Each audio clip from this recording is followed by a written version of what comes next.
Hello people of the world, this is me, Misty Landschaft. You can also call me Misty or Misty Landscapes, or some people even call me Lars. I always wanted to make a video about my sort of like camera collection and also the experience I had. I have a few things to say beforehand. I'm very interested in photography since I have acquired some cameras behind me. You can see in these cases there are all my cameras I own, some on display, but yeah, well, I thought why not make a video about not only the cameras I had and used, but also make a tier list. So that's what this video will be about. First, I want to say some points about the whole tier list, what my thoughts about it are before I even start, and also a few things about me. So film photography is one of the things I always have experienced in my life, starting with my mother, who owned a Canon A-1 program. I will come to that later. And I also bought a Canon LA20, which I also present later. So photography always was a part of my life, so to speak. When I started university, I visited a development photography course where you can also develop your own photos, develop your own film. And since then, that was around 2009, 2010, I got really into like film photography. I used my old Canon cameras, and then since then I started, developing my own film, shooting, getting into photography, trying to find out what I like in photography. And I was kind of like an analog nerd, you could say. The internet and the whole street photography scenes, YouTube, everything was in the children's shoes, as you might say as a German. So it hasn't developed like this. So I always felt like, oh, I will be such a good photographer, having galleries full with my pictures and present myself as a serious photographer. But I'm also a very, very, like in that regard, weird guy, because I also like to do quirky, fun stuff. So I'm not that serious, actually. That's why I always wanted to have like my photography side somehow presenting, not only presenting myself to the internet in a way which I find really, really hard, but also, get along with photography. Right now, my situation is that film photography is really hard for me. That just means it's very time consuming. That's why I sold a lot of cameras, but I also, bought some again, and I have them. So I still want to, use it, but use it in a smart way. In that way, that I still like the film aesthetic and everything else. But as filming on a Fujifilm right now, I still haven't really got into like digital photography in that way, that I would have a complete workflow only digitally. So I cannot let go of my analog heritage in that way, and I cannot switch completely to digital. So this is also one reason why this channel exists. I want to express myself photographically, not only by just the pictures, which I have on my Instagram, and I'm slowly starting like a new Instagram page. I try to divert all the content I do, and this video is just one part of this. I also think, as a German, it's really hard for me to speak English on camera, and also doing videos about it. Like one of the first things a few years ago, when street photography, people were putting GoPros on their cameras and the clicking away, and the whole workflow was so big for me. I never could done it actually myself. So this project, like doing this camera tier list, is already in my mind since at least 1 year, maybe 2 years, maybe even more, but I always wanted to do it. So this is a very long intro, but this will be a long video just for you to chill and relax and maybe see what my opinion is about all these cameras. I think I have like 69 in total, and I want to talk about some points before I even start. So first of all, this is my personal opinion. In theory, cameras are in a way like technically superior than another one, but this will be my personal opinion on this tier list. So I don't know where this will go. I haven't completed the tier list. I have just prepared everything so I can do it on camera and also decide where this camera should go. So the second point is I want to find out what the best cameras are for me. Again, personal opinion, but I want to check for me if all the cameras I used, and that includes digital and analog, were really good cameras when I used them. They may not be good cameras anymore, especially digital cameras. The third aspect will be that I try to do this list biographically. That means that I will start with the cameras I had first, and then I go through it by the year I purchased the camera. So I can sort of show you what development I did through all these years. And the fourth point will be it's also a bit historical of what I used until now, because it's chronologically. I wanted to include everything, and that means it's complete digital analog, everything, even like the iPhones, the cheap cameras I used on the first smartphones I had, or even not just mobile phones I had. So and the fifth aspect may be that for me there are still some cameras I really like to have because they just look nice. I heard very good things about them. I want to own them in the future.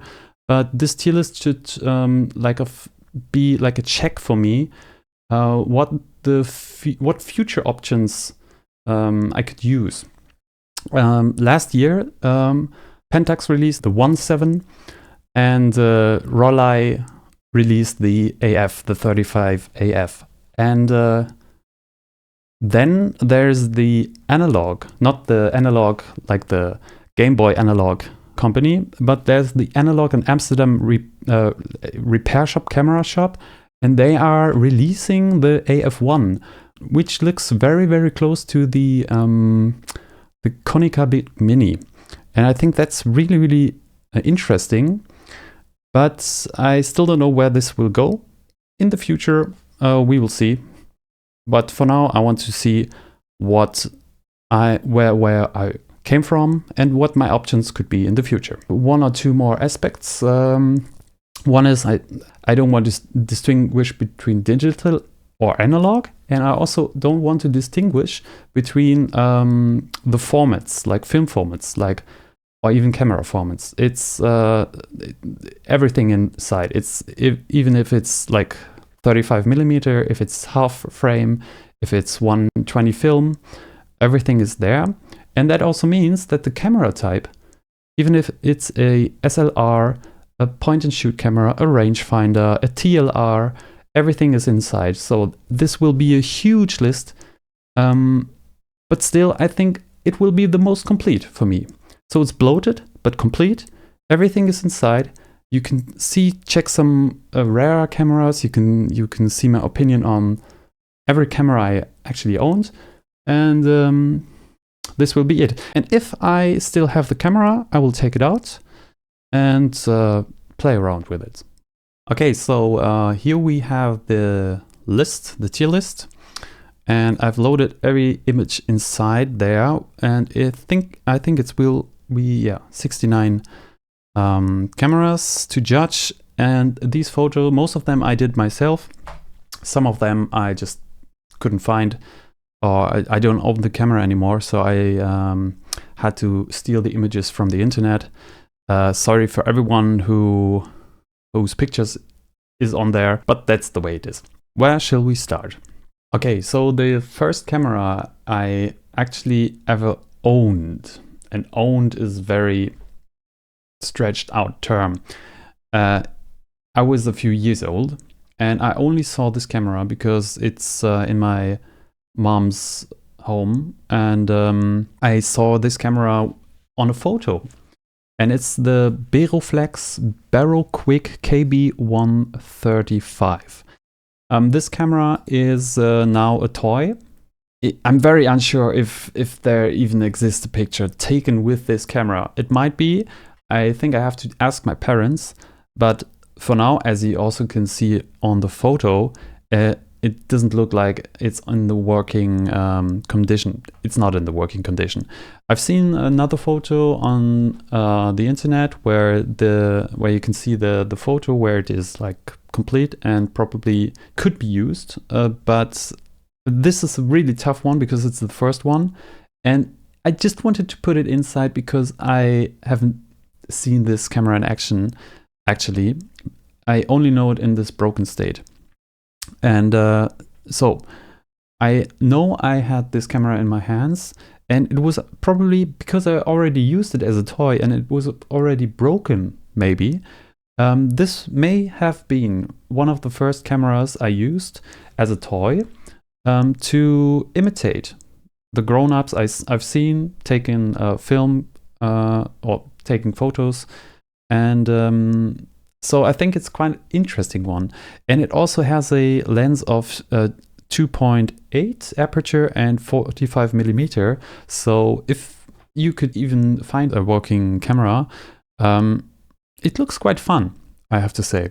Like, it's a small rangefinder. It doesn't have a rangefinder in that way, but it's like a just focus distance related. So I think you have to guess, like on the Rollei. This is not really like taken seriously, but I just wanted to put it in there. Let's just put it in the middle, maybe even there, because I don't think I would use it right now, and I don't really have the interest in taking this or buying it used and using it. I have so many other cameras in my head, rather nice ones, so I don't really think that I would use it, to be honest. So the next one, I already mentioned this. This is the Canon A-1 program in silver. This is right here. This camera is maybe the most important camera to me, so I would rate this very, very high. And the reason is that my mother used this on her trips when we went to for traveling, and it's a lightweight camera. Program mode is really good. The camera is really nice. The A-1, I don't really get the A-1, but the A-1 program, it just feels nice in the hands. It's cheap plastic, but it's lightweight. And if you have like a 50mm 1.8, this can be a really good camera. This picture right there is actually the original camera of my mother. Unfortunately, I sold it on eBay.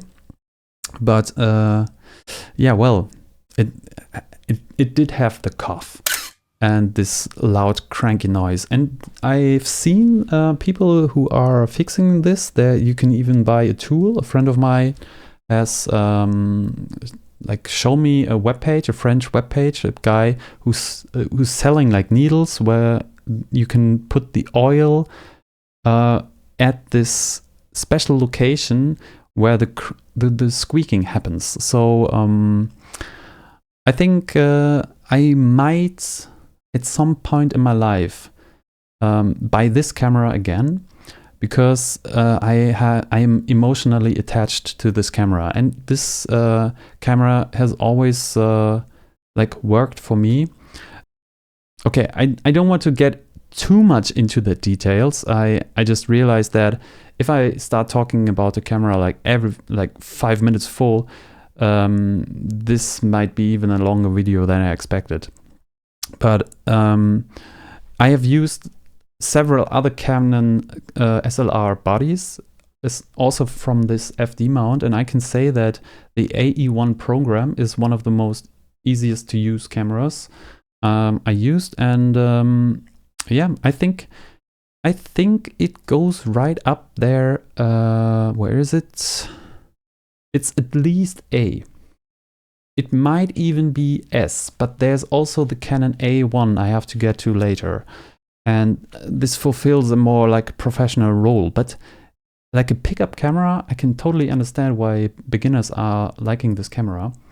And yeah, well, what can I say about it? I bought two actually. I bought this. I had this one from my mother. I bought a black version, which also looks really cool.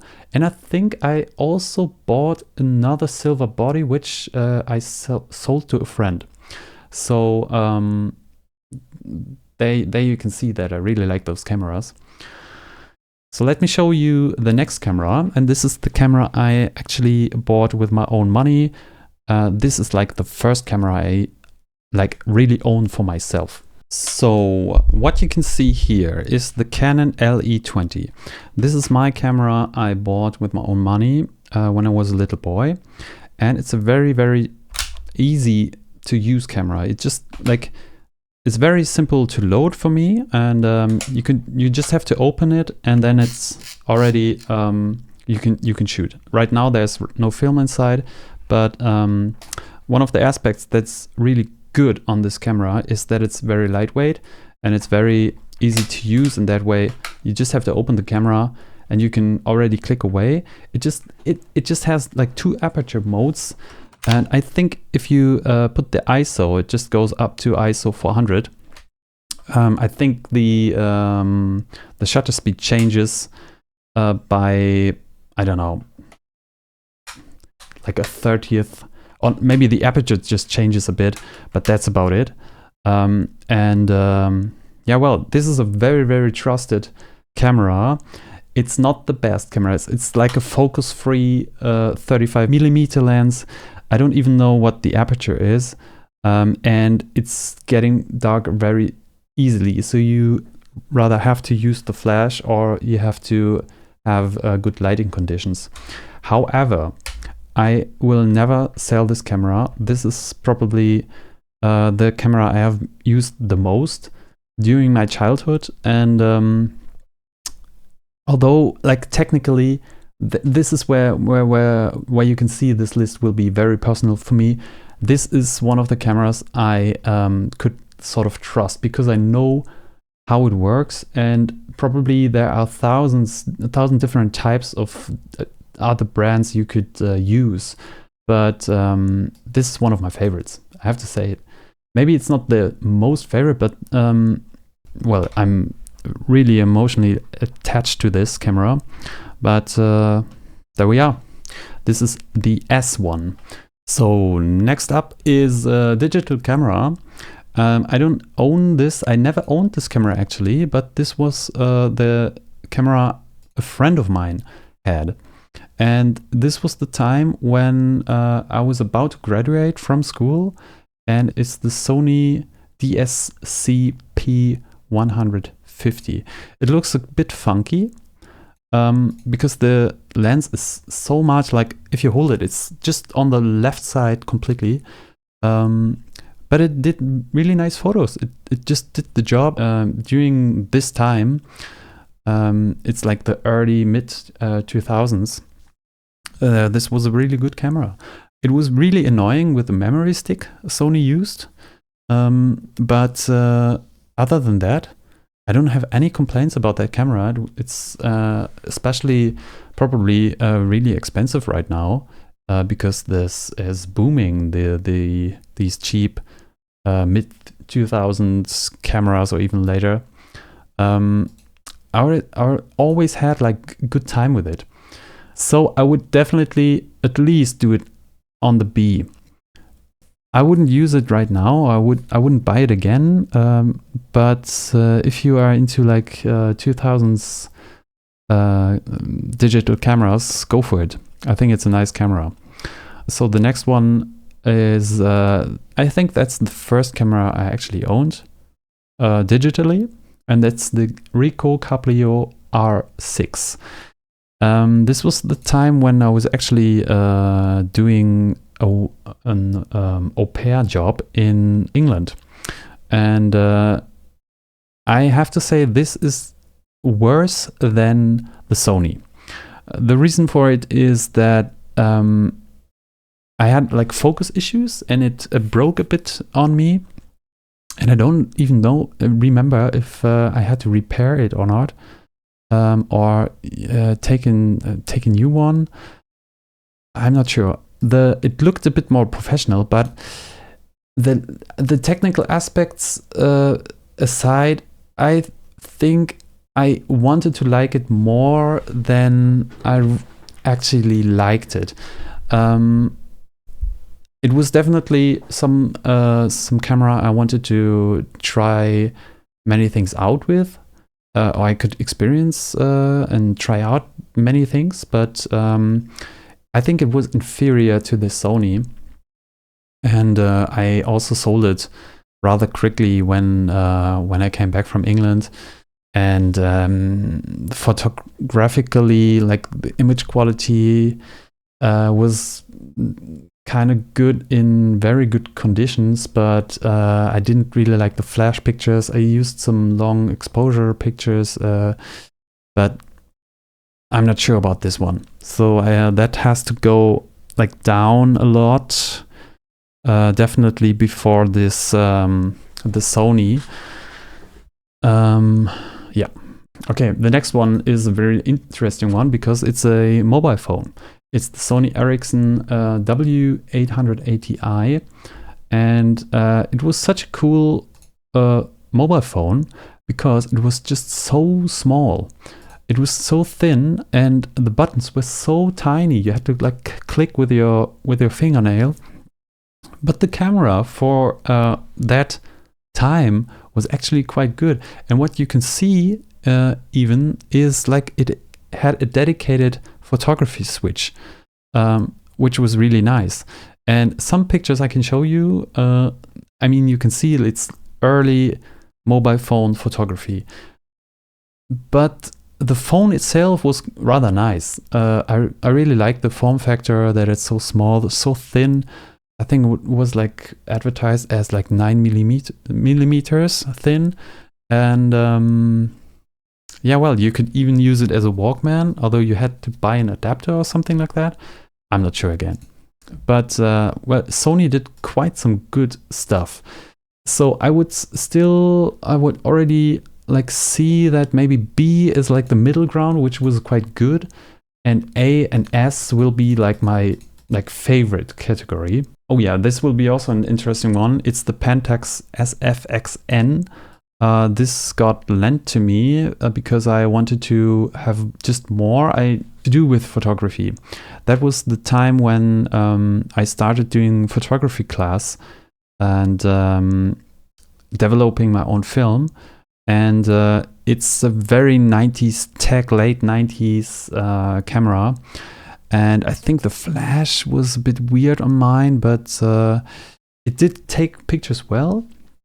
But that's one of the cameras which is like over-engineered to my taste. And I don't really dig the aesthetics of the camera when I look at it right now. So I think this would be not a good option for me personally anymore. And so maybe it's like also in this direction. And maybe in the future I will have to cut down a bit more, distinguish between C and D, but right now let's just put it in C and see what happens next. So this next one, I got this from a friend. It's the Agfa Clack, and I already can say that that was the first time I had experience with the 120 format film, and I didn't really like it because it gets really blurry. It has 6:9 format, so you only get like a few images out of the 120 film. I can say like I regret that I sold this camera because first of all, it's not worth much. and it was just given to me by a friend of mine, and I should have kept it. But I was very into like reinvesting cameras I didn't like. It was like the first like dip into the 120 format film, but because technically it's very old, and it has some pictures I liked. I just maybe even put in 1 or 2 rolls. For what it is, it's okay, but I don't know. Of all those cameras, I wouldn't really recommend this as starting, especially with the film prices. So this has to be the first camera in the category. Then there's a very interesting camera, and this will be a bit, it's not like exactly the chronologically correct time of when I purchased the cameras, but it will be on the list. Nevertheless, it will be the Canon A-1, and the Canon A-1 is sort of the upgrade of the AE1 program, because it not only has like shutter priority, but you can also take it even further with aperture priority. And this camera, I think I want to buy it again, because it's just such a good camera overall. It's also like a black plastic key, a bit more pro level version. So it has the AE1 program functionality with like pro features like double exposure. And it was just my gateway into like more serious photography. And I really, really like the camera, especially when comparing it to the more professional cameras, the F1. And I own both versions, and I can say those cameras are, as many people say on the internet, built like a tank, but they are heavy beasts. And this always is a problem for me when it gets too heavy. You really have to get into this system. You really have to want to carry it around. And most of the time, recently, I don't pick up heavy cameras, so unfortunately it stays home. But this model I have sold for, because I was getting more into mechanical cameras. And but nevertheless, this is also, I would consider at least A tier. It reminds me that I should rate one of the cameras that I bought when I was in Japan for the first time. That was in 2010. This is the Olympus Pen W. It's a half-frame camera. It's the first half-frame camera I owned, and I just really liked it when I saw it in the shop. It was a tiny shop in Kyoto. A really nice old Oji-san who sold it to me. I was very proud of this camera, and I actually took my LA20, my Canon LA20 point and shoot with me on that trip, and I had in mind to buy a nice camera for myself, and this was the camera I bought. And half frame is another thing you have to consider. You have to guess the focus, but if you're good with that, it's a breeze to use. It's very, very silent. It's tiny. You can use a lot of pictures. You can take a lot of pictures with this because it has like 72 photos on a roll of film, and I can show it to you. So this is the Olympus Pen W. It's just beautiful. It's one of the cameras where the patina is really nice. I mean, the shutter sound is so silent. That's it. You can even, like, if you really want to do street, you can do it with this one. You can, it has like a smooth focusing tab, but it locks down on 5 meters or 2 meters. So without looking, you can already know which distance you will get. And the shutter speed is a bit finicky, and even the aperture is a bit hard to do because the focusing is also moving. But it's just such a nice mechanical camera, and this is also the Kickstarter for me that I got more into mechanical cameras. It's just beautiful. And the designer who did this, I think he designed really well-made cameras, like the OM system, the Pen F, the Olympus Pen W, and even the XA. I think they are designed beautifully. Industrial design for its time, superior. A really, really nice camera. So the next camera I want to judge is the Polaroid Supercolor 635 CL. This is the first like instant film camera I owned. And I don't have it anymore. It's a bit plasticky, and the flash you can see above, if you close it down, it's not the SX70 kind of vintage vibe. It just is a bit more a clunky camera. It was the time I actually got it for free from some garage sale, I think. I used this with Impossible Film because at that time Polaroid film wasn't available anymore, or only as expired film, and Impossible Film made it possible that you can use those cameras again. I think as the time I used to have this, or I tried to use this, it's a bit difficult to judge because I really didn't get much into the Polaroid photography. And I think there are better options if you want to purchase or go that way for instant film. I think the Instax are quite nice. Well, actually, I don't know where Polaroid film is right now. I don't know what happened to Impossible Film. So I don't know. But for me, Polaroid film is not a thing I got used to. Just because it was very expensive. I think it was already about 1 or 2 euros per picture. And so you really had to think what you wanted to do with this. So yeah, let's do it in the D category. So I have another camera which was given to me, and that's the Canon EOS Kiss. I think there are other names for this. But the EOS Kiss is one of the first cameras I had for the EOS system. And I don't own it anymore because I sold it. Because on the first trip I had this camera with me, the lens I bought, the 50mm 1.8, that was about 100 euros. I was very stupid and trying to do like a self-portrait with friends with the self-timer on a tripod on a windy night. It fell down.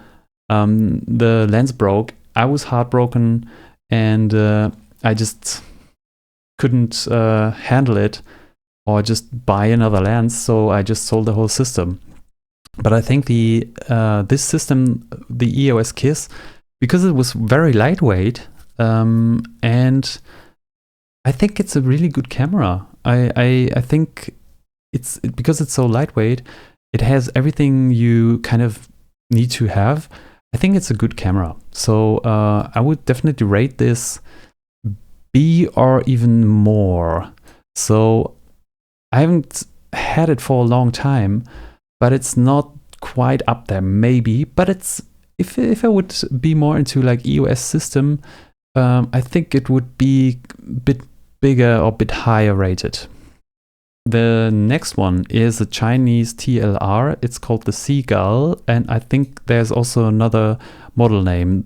I think the one I had is called 4A103 or something. I taped the Hanzi, the Chinese letters black, so it was more like a, I don't know, professional. And I used it also around the time 2010 when I was also going to Portugal, and I have to say I did really great pictures with it. I bought it used, and the other candidate I wanted to buy, but it was a bit too expensive for me, was the Yashica T3, I think it's called. And I think the price has doubled at least as at the time when I wanted to purchase it. And so I went with this one to experience the TLR.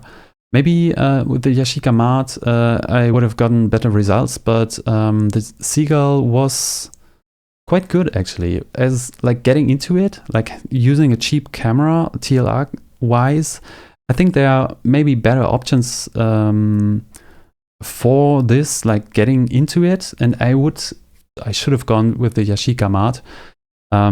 So this one is going, I think, like at the B category, maybe even C, because I know that there are nicer TLR cameras out there, and so it's like between B and C, I have to say.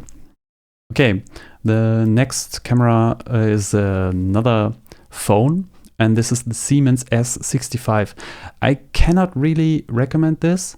I think the pictures were really crappy. I was really not satisfied with the results.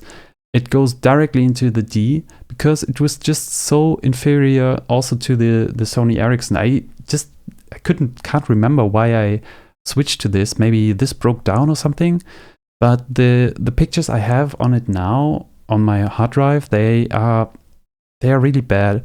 So this is the time when phone cameras were still really crappy. There were good ones out there, like the Sony Ericsson ones, but this one, the Siemens, not a good candidate. Okay, another digital camera.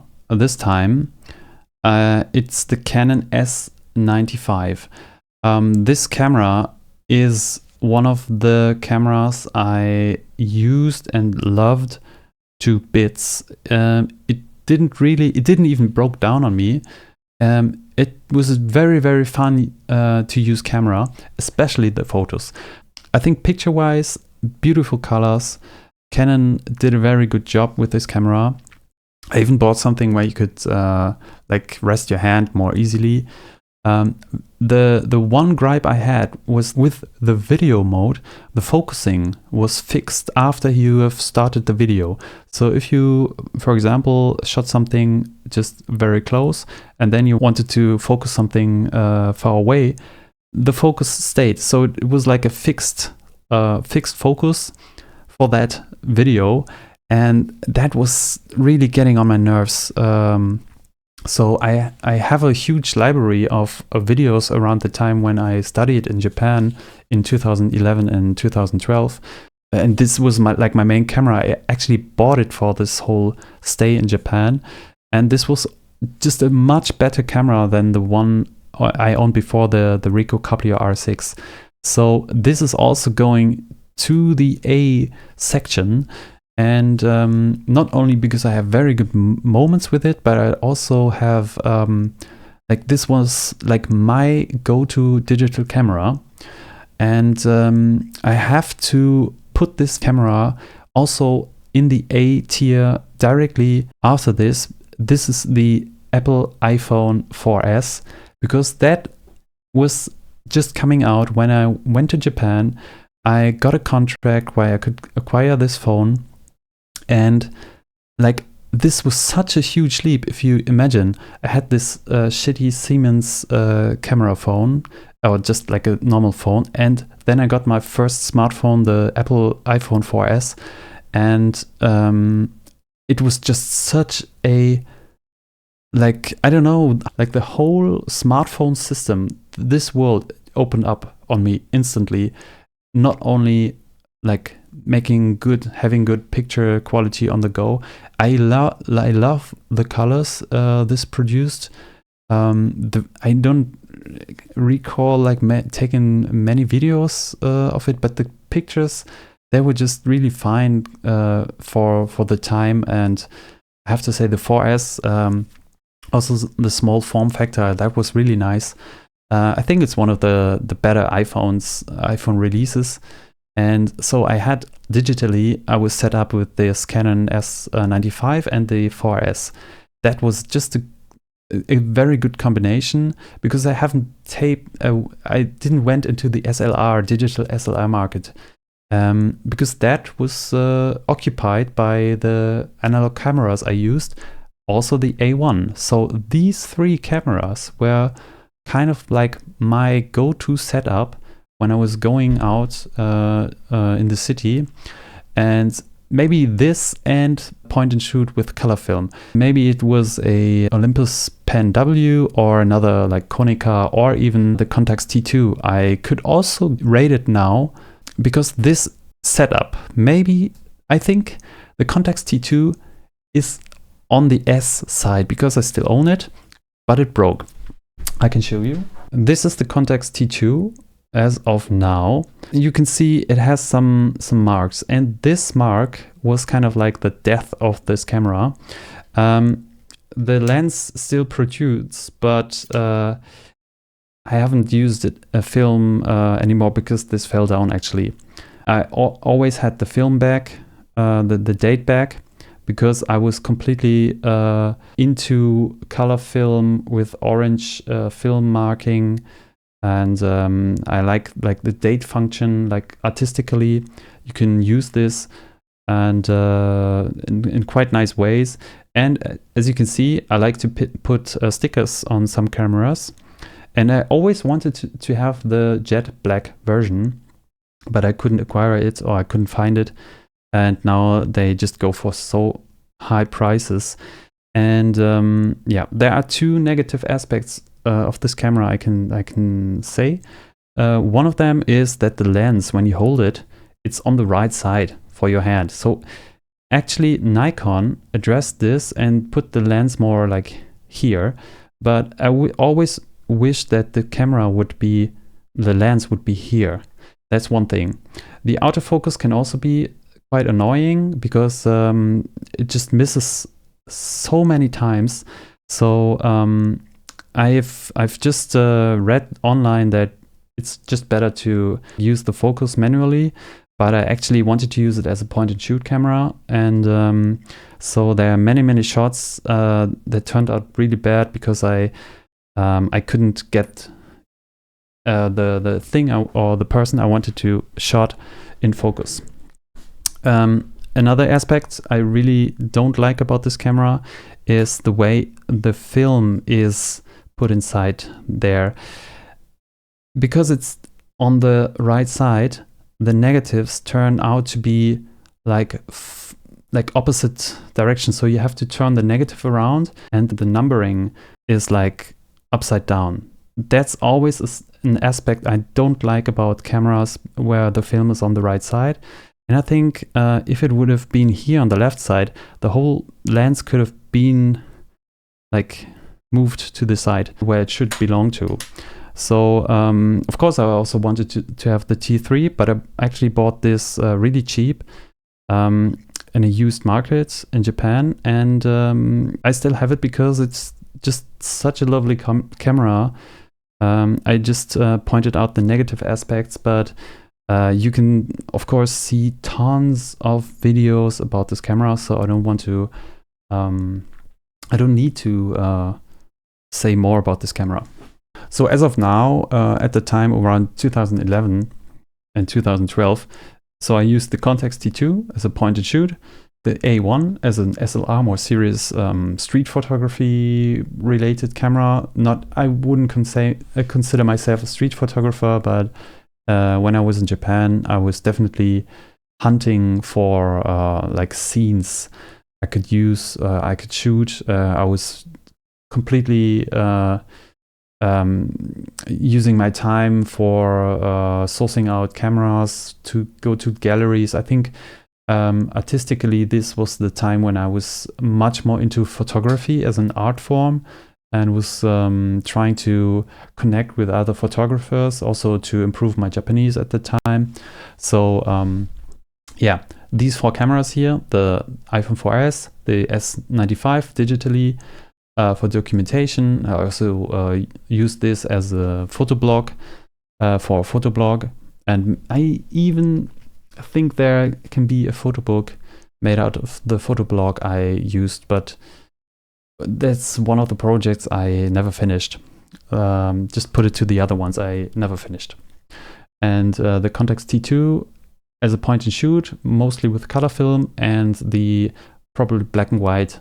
This was like not the trifecta, but the, I don't know, like a square, you know, of cameras I used to have. So we come back to instant film. This time I also bought very cheaply the Instax Mini 10. Probably just for a few euros, or yen in that regard. That was the first Instax I think I owned, and the camera was cheaper than a pack of film. This camera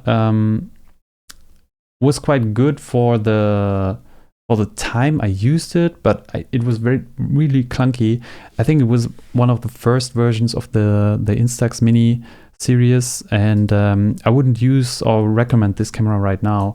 It was just cheap. That's the good thing. But I could say like this camera is not one of the best Instax cameras if you want to use them right now. But it just opened up the Instax film world, and I still have some Instax cameras. They are fun to use. What a good opener it can be if you shoot someone you're not familiar with, and you will say, "Hey, I will shoot another photo and I will give it to you for free." So you can have it. You can have a direct connection, and the person you took the photo of can have a photo taken home. So I think this, like the whole Instax film, and also use it for parties and whatnot, that was a really good thing. But camera wise, this is not a good Instax camera. That's why I also don't have it anymore. Hello there, I'm back. It's the next recording day. I realized that this will definitely be a long video, so I will just start continuing rating it. And I think the last, when I stopped recording, I was thinking that I got really tired of talking so much in English, and also like all the cameras, I have memories connected to them, and some memories are in the distance somewhere in my head.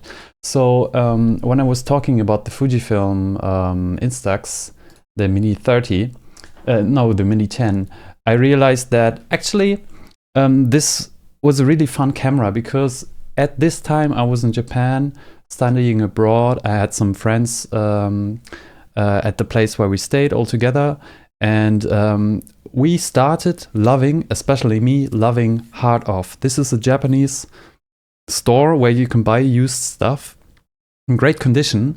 And I think at the time then, that was 2011, 2012. I think at that time it was a really nice place to go through even the junk corner and find such cameras as these Instax cameras just for a few yen, like 100, 300 yen, so a few euros.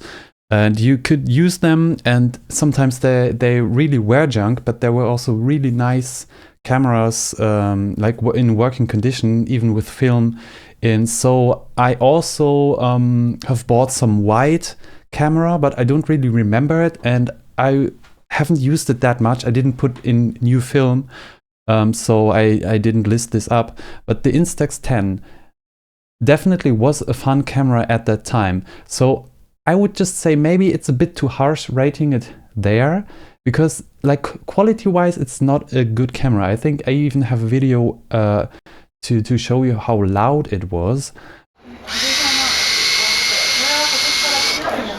In the end, it was a camera that has like pushed me into like maybe having a bit more fun with the cameras, with people around me. And that's why I'm sticking to the Instax system, maybe a bit more than the Polaroid one, because maybe I just envy people who are using the SX70, and I haven't found a nice camera in working condition that was not that expensive, so I could use it. But yeah, well, anyway, let's just continue. Now I have a few cameras that I haven't I acquired, but I don't have them anymore. But that doesn't mean that they were bad cameras, not at all. For example, the Revue 400 SE.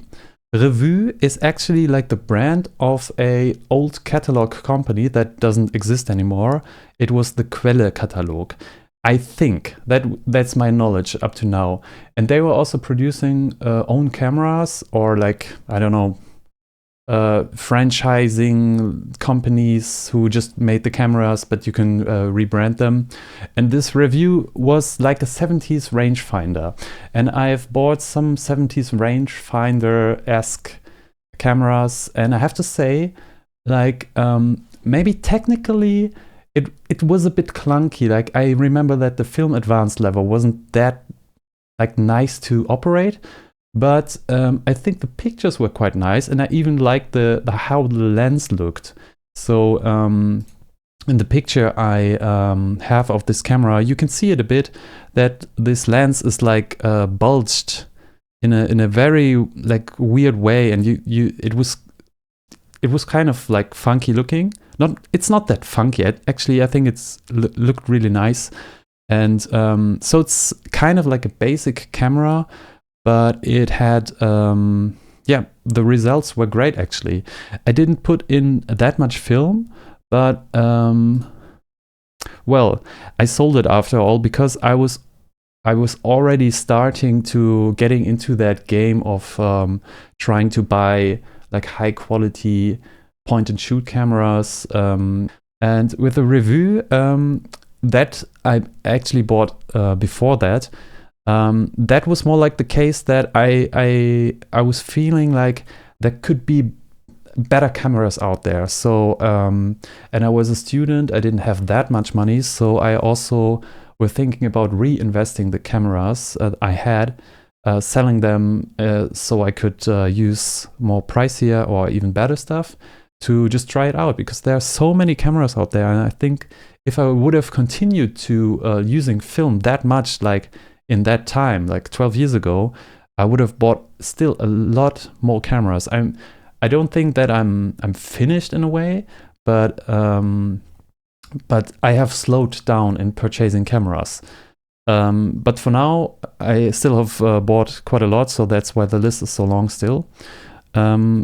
So the Revue, technically, it's here. But the pictures, or how I thought, like comparing it to other 70s rangefinders I used, it could be here, but I don't see it, like, because it's like technically maybe not a bad camera. And maybe it was also the fact that I thought like, oh, it's just like a cheap brand remade by the Quelle catalog, which is maybe a thing of the past, or a thing like I used to love to sift through before Christmas to see what presents I could get in the future. So that's everything connected to this camera. So let's just keep it here, and let's see where it goes. This camera, the next camera I'm presenting you, is the Olympus XA2. I also bought this in around 2010. At the same time, I purchased the Seagull, and I actually sold it because I was thinking that the camera, it's maybe the same problem I had with the Revue 400 SE. Actually, it was a fun camera, and the pictures turned out really, really nice. And I have to say, like, in comparison to the original XA, that I like the XA2 more. And the reason for that is just that the XA, although it is a completely different camera, like technically, the original XA is a rangefinder. This one is more like a zone focusing system. And this zone focusing system just fits in more nicely for its compact size. The rangefinder, yes, that it is a rangefinder, but it's very hard to operate. The patch is very hard to see. Not even comparing it to Leica cameras, but also to 70s rangefinders like the Revue 400 SE.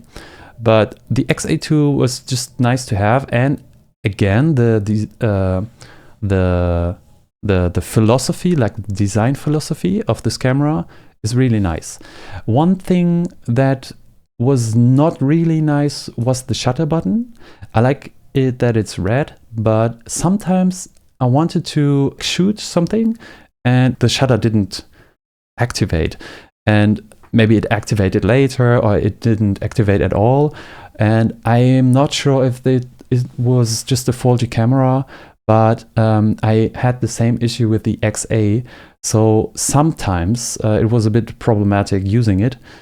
Actually, these two cameras were like my cameras I used quite a lot just before I went to Japan. I want to keep them at this category because I think they are quite fun to operate and very good to get into that kind of stuff if you want to use like a point and shoot with zone focusing systems, or even like a Seagull, which is completely mechanical. Okay, so the next camera that is on the list is the Konica Big Mini Neo R, and that was a very special camera because that was like my cheap version of like a Konica Big Mini with a remote. You can see the remote on the picture here, and that was like a really nice thing to have. Technically, this camera is a zoom camera, and you can even like operate the zoom with those two buttons on the front. But the funniest thing was like doing group shots with a remote. That was like the funniest part of it. Technically, the camera is not really up here, but so I will definitely rate it lower. But this remote thing was just a really nice, I don't know, icebreaker maybe even. Or if you, I remember there was a birthday with some friends, a birthday party, and I just gave her the remote and set everything up so we can make a group shot, so she can decide when the photo is being taken. And that was just such a nice thing, you know. It's just completely different than if I as a photographer would set the camera up, set it to 10 seconds, and then we have to like be in time. No, she could decide when the moment was best to take it, and the picture turned out great. And it's just not like the technical aspect of the camera, like is this a good prime lens attached to it or not. It's could you use this camera for your purpose? Was it fun to use and everything like that? Actually, when I'm thinking about it, let me also put it on here because I have very good memories of it. I have to say it. And if I compare it to these cameras below, I don't think it's the same category. But let's keep it here then. So the next camera will be an upgrade of the camera I had at the time, and that is the Instax Mini 30. As you can already see in the version, like if I would put them side by side, this is a just much more well-designed camera that operates really nice, and it was also one of the cameras I found cheaply at Hardorf. It's a much better camera. I would even say like this is like a category, and one of the reasons is that I still own this camera. Okay, as you can see, this is the camera. It's much more well designed. I actually tried to put in batteries, but the batteries I have for these, I think those are CR2s I need. I don't have full ones, so I couldn't. I can show you like how the lens protrudes, but it's much more silent. And I think as just having a cheap Instax camera, this is completely fine. You can see like technical aspects of the lenses. I think this is even better than the Instax 10, and they are all not really great, you know. But you can definitely use this. It has a shutter button on the front, so you can take it like this, and there's also even a shutter button here, so you can even put it like wide. And well, that's just a good electronically stable camera. As far as this camera goes, I think this was a big improvement to the Instax 10. And if you can find one cheap, I can definitely recommend it. So this is like, I would say Instax wise, or what I used Instax wise, is in the A category. Although I have to say that I don't really use Instax film that much anymore. Okay, the next camera I owned twice. The camera I'm talking about is the Ricoh GR1s date. The date function is actually quite important for me because as you have maybe noticed already, or as I have told you, the Contax T2 is, I was using the date function because the date function was really nice. I think the Neo Big Mini R also had the date function imprinted. Yes, I think, I'm pretty sure it had. So those date functions were really nice because they had a really nice orange glow. The Ricoh GR1s, on the other hand, has a yellowish, more like digitally, like it looks a bit scratched date imprint, which I actually dislike. And one feature of this GR1s that it could pre-wind your film. So every shot you have taken is already rolled inside inside the roll. So if you accidentally open it up, your shots wouldn't have been lost. But that also screwed up that the whole way your pictures are on the negatives, and it's actually a huge downside for me. But ergonomically, the camera is really nice to handle. I really like the operational features, and I can see the reason why Ricoh still is producing those cameras digitally, of course, but and I can also see like why this camera is so popular, or even the GR1V, the later one, or even the 21mm, which is more like a special kind of camera. And I can see like the not cult following, but also that it was the camera of Moriyama Daido, who I also admire like photographically, and I have to say this is a really good camera, but it was not just my kind. I actually when the repairs were still available, or you could get them repaired, I had to repair them once. I don't actually remember why that happened, but I had to do it once, and I was keep using it. So at that time it was like a thing between the Contax and the GR1s, you know. But actually the GR1s loses for me because I was more getting into 35mm.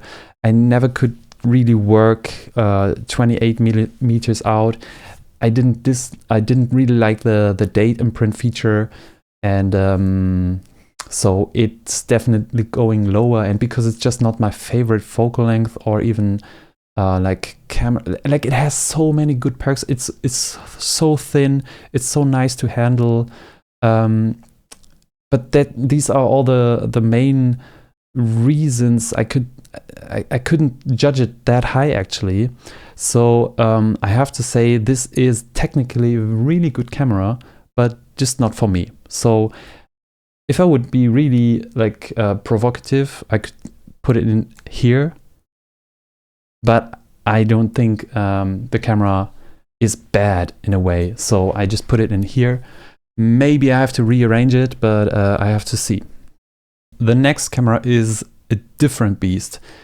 Actually, at that time, some YouTubers were already like getting popular. And one of them, when it was around 2012, there was a nice guy called Mju-1. He did the Mju-1 show. I think the show is still up, but he doesn't make these videos anymore. He was also in Tokyo at that time. We got in touch, and I actually was interested in buying a camera from him, and that was the Canon F-1. And this camera was sort of replacing my Canon A-1. This thing is definitely built like a tank. I know everyone has heard this phrase, but this thing, you could took it apart like a weapon, which I always did, like when I had free time on my hands, I was fiddling with the lever. I was like checking the camera out. It was just nice to have it in my hands, but it is also a heavy camera. I have to remind you that these professional cameras are heavy. They are not indestructible, but they are very, very tough. This is a really nice camera. It has a light meter inside, and everything else is just mechanical, good engineering. And this is one of my favorites, maybe. But because I don't have it anymore, I put it inside this A category, and I actually have to go like, this is like my Canon SLR trifecta. The A1 program, very easy and lightweight. The Canon A1 has everything you really need, but it's plastic and electronic. And then you have like the opposite, the tank, the mechanical beast. And it was really fun to use. And because I was feeling like I want to be more a professional photographer, like professional art photographer, whatever you might have called me at that time, it was replacing my A1. So, but this thing was so heavy. I also used, of course, the 35mm f2. So I think it was about a kilo or even more. I wanted to show it off also a bit. So I always had the cameras, like the SLRs, just around my neck. So I always had it with me, which was nice, but that was heavy. I just have to say this, but it's such a nice camera. I can definitely recommend this F1, the early version, because I also bought the later version, which I come to back later. I would say if you are needy for a big, well-built camera, like a 70s style, you could go, of course, with some Nikon SLRs or other like Pentaxes or so, but this F1 and the FD lens system, I really like it. I have to say this, and yeah, it's a really nice camera. And thank you, Mijonju, for selling it to me. And I think it was around New Year's Eve 2011 to 2012. So thank you for that. Next up is the Konica Big Mini BM411Z. The Z stands for zoom, and the zoom went from 35mm to 70. And I actually have to say, I hardly remember this camera. I actually don't know where I purchased it, or even for how much. And I hardly remember having like it was being used. So I even have to look where it is right now. I think it's this one. It's a zoom lens on a compact. Of course, these compacts are cheaper than the ones with the prime lens. But I mean, maybe the difference between those two Konica Big Mini cameras is not that big. Maybe my memory plays tricks on me, and I have taken pictures with this camera, and I believe or think it's this camera. But I have to say, it wasn't my cup of tea in a way. I don't know if I sold it. At least I don't have it anymore. Because this Konica Big Mini Neo R broke down on me a few years later, but I was in the desert. So of course, with the zoom lens even, I was kind of expecting it to break, and that was okay for this camera. But for this camera, it's one of the bulky autofocus lens point and shoot cameras with not a really great lens on there. So it's hardly, I don't know, it's more like forgettable. So I wouldn't really say that this is a good camera, maybe, because there's thousands of same cameras out there, which just didn't have a big impact in my my camera collection or photography life. So that's why I put it at this D. And That's literally everything I can say about this camera. Okay, what I can say about the next camera is a completely different thing, because this is the Olympus Mju. It's the first one. I found this for 10 euros at my grandfather's village, and around 2014-15 maybe. I think this is a really nice camera.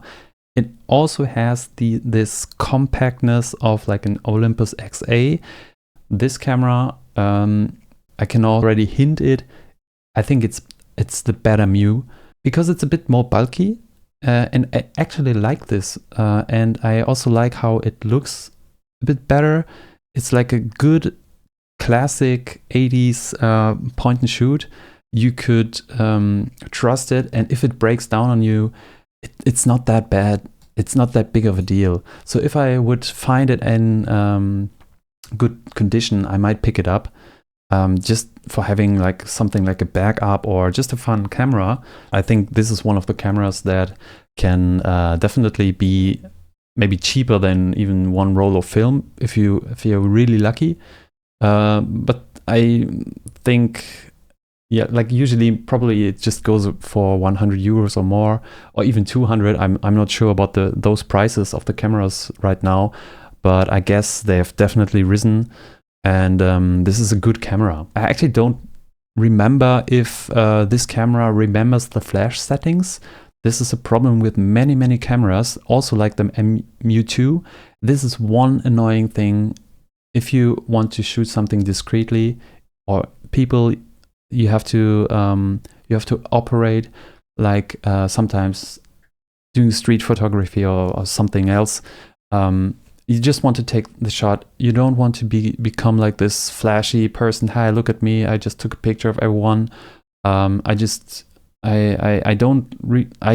really hate the fact that on some cameras you cannot turn off the flash like forever. Only turn it on when you need it. Even with the Contax T2, the flash settings on there, like you have to turn it on the lens. It's a bit weird, but it's a good standard point and shoot camera. That's all I can say about it. Okay, next up is a German camera called the Agfa Flexilette. It's like a TLR, but it's 35mm film. So that was really interesting. Also how it just looks, how it operates differently. It was just such a funny looking camera in a way. And it intrigued me because this 50s camera design, I haven't used it. So I wanted to get my hands on it, bought it on eBay, I think. And it's actually this Flexilette series. It's quite funny in a way, but it wasn't my cup of tea. So I just used it for a couple of times. I kind of liked how it looked, but I'm not that kind of a person who likes this 50s design. So unfortunately, I also have to put like the next Agfa down here, because actually the TLR thing is quite nice, also focusing, but in comparison to the other TLR I have used so far at that time, that was the Seagull, it was hard to like having this same magical feeling when using like 6x6 a frame on 120 film. So like on 35mm, like a top-down perspective, it never have worked on me. Actually, I actually thought that like you could use a viewfinder for the Canon F-1, like a top-down one. I actually tried buying it, but I couldn't find a nice like cheap one probably, so I never have bought it. But I was thinking about this, and with the Flexilette I could try this, and I could like say for me that I didn't really like it. It's just better to put it like this. I mean, you can shoot discreetly from the top, a bit better that way, but yeah, it was just a nice looking camera in a way, but nothing that I would have like put in much energy actually. So the next camera is the Canon Canonet G-III QL19. That is an important fact because I always wanted to have the QL17, of course, but I couldn't find it in a good condition, and it also wanted this one in black. But what I could find is cheap, the QL19, and for about like, how was it, like 10 or 15 euros, like my spreadsheet says. Yes, I do have a spreadsheet of all my cameras I owned. That's also the reason why this video exists. But nevertheless, this was kind of the way of getting a better 70s rangefinder. And with better, I mean better than, like better quality than the Revue 400 SE. Unfortunately, the rangefinder thing wasn't like really my cup of tea at that time. I haven't used it much actually, and I think it's in the same category, like technically. I think the Canon is produced better, it was better build quality, but somehow it didn't click. I think my viewfinder may have been foggy. I think the focusing was really hard, even harder than the Revue. And I couldn't just get into like rangefinder system with the Canon. Actually, I've just seen one guy walking on the street with that camera, but well, having like 70s rangefinder is nice in a way if you want to try out the rangefinder system. And I think the Canon ones are definitely a very good spot to start, or maybe even some Yashica ones, or maybe even the Revue 400 SE. But I'm at that time I actually was a bit annoyed that I couldn't like get the 1.7 version, and yeah, well, it didn't have much of an impact on me. In a weird way, those two cameras are together now, so I just leave it at that. Okay, next up will be another interesting point-and-shoot camera. Actually, there will be two cameras. The first one I will judge is the Konica Big Mini BM201. The Konica Big Mini series is a huge series. There are very, very different models out there.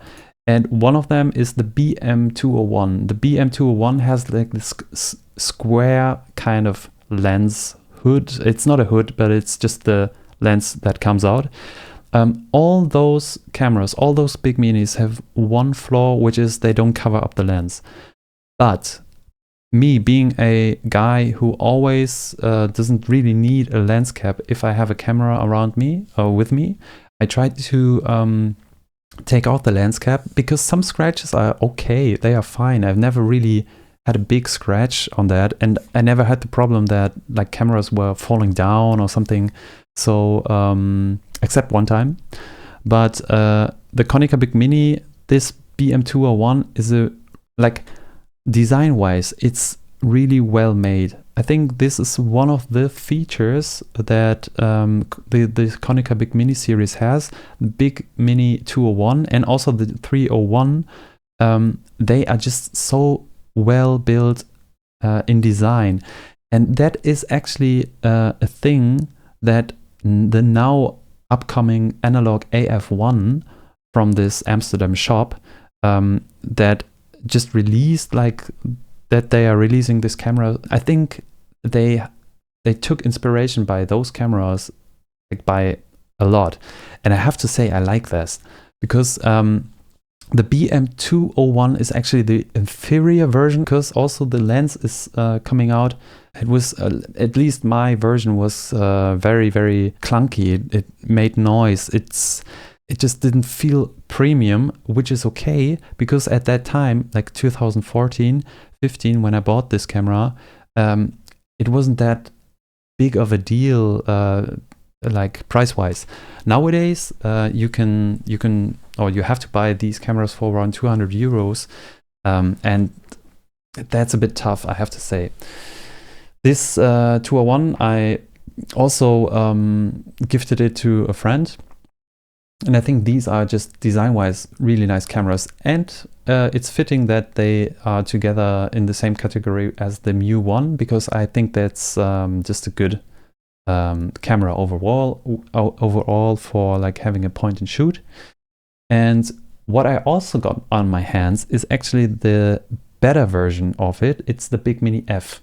And I also put it just right next to BM201, because same thing, but more premium. I think they definitely wanted to go the more premium way with this, because it has like the best or better lens, like a 2.8. I really like that. But I have to say, I had an issue with this camera that sometimes I couldn't take the picture, and I don't really know why. Maybe it was just a contact problem. But this camera was a bit weird to me, because it's supposed to have really nice optics, but it's also in a big mini body, and somehow I felt like they tried to put in too much quality inside this plastic body, if you know what I mean. So somehow it's not really fitting in a way, but maybe my model was not the best one out there. So it may even be a category, like technically. I am really unsure about where this goes. But my feeling, just like Marie Kondo style, it just didn't spark joy, although I really wanted to like it. So I have to put it one tier lower. So it just sits beside the BM201. Okay, next up is, I think, the first Nikon on this list, or Nikon, because it's Nippon Camera, so I will say Nikon, and this is the RF2. I know that there are a lot of Nikon fans out there, and I always was, like you can see here, like a Canon type of guy.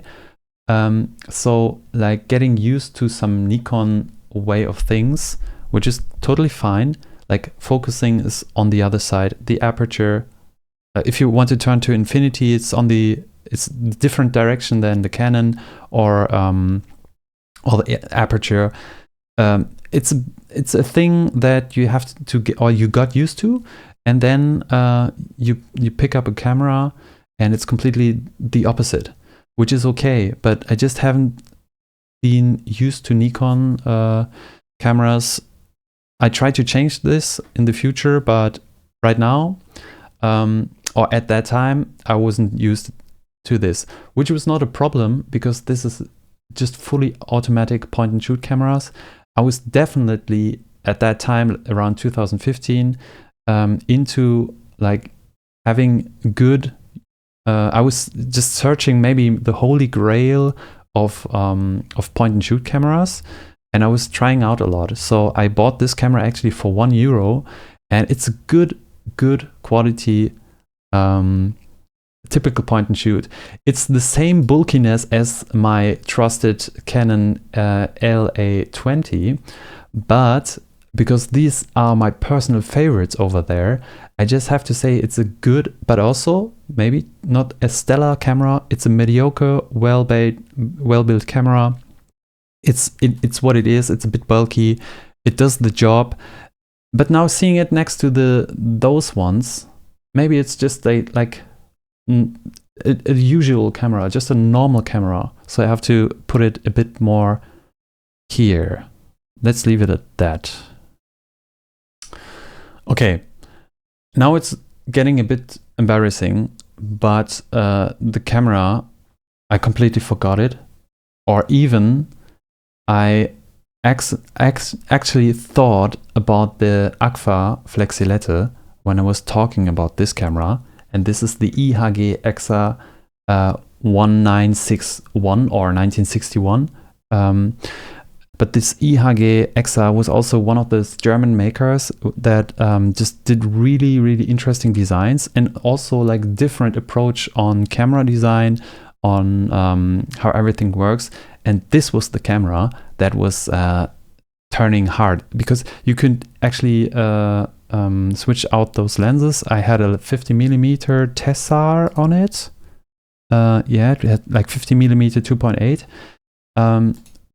but it also had the top-down perspective. So actually, the Flexilette sits there quite nicely, and I think the Exa also has to go there because they are like very, very similar cameras.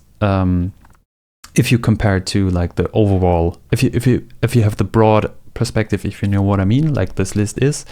I wanted to like it. I kind of like digged that there was a different approach in design, but I just couldn't use it that much.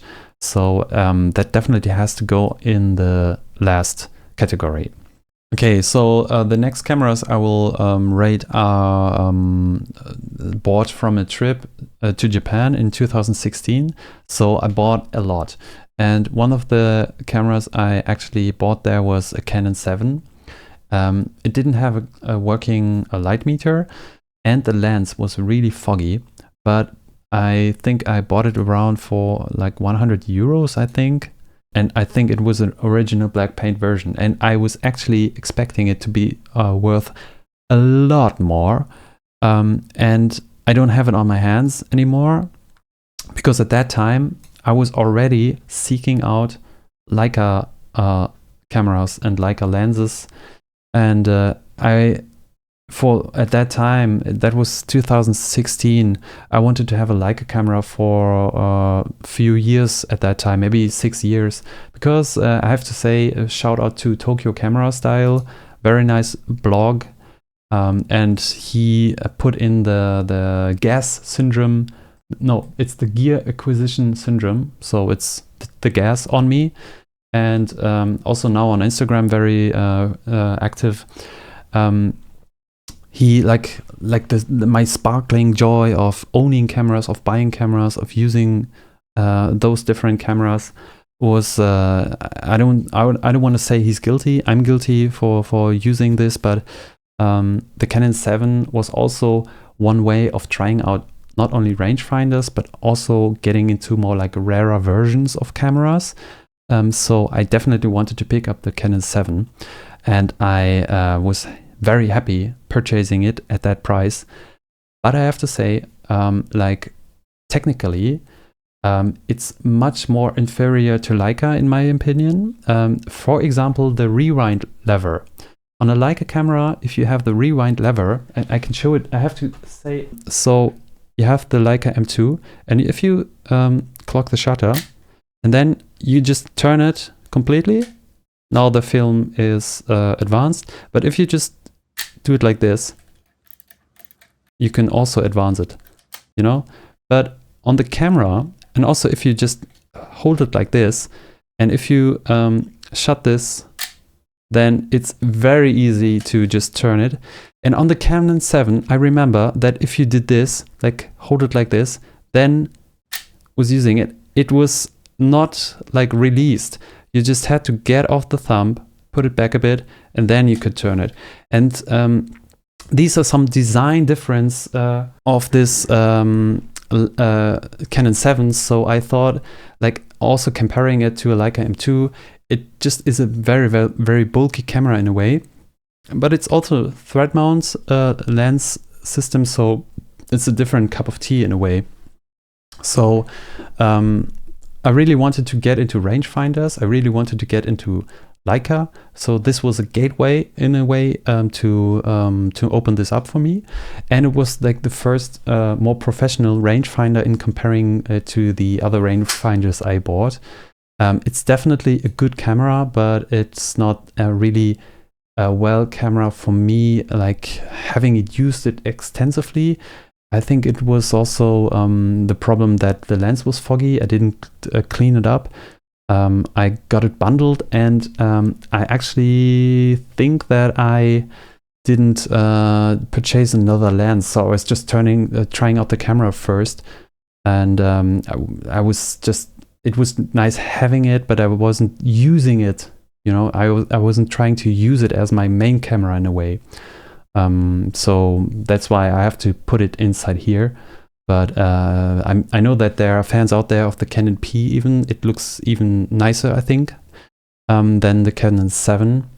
but I think generally it's a good rangefinder system.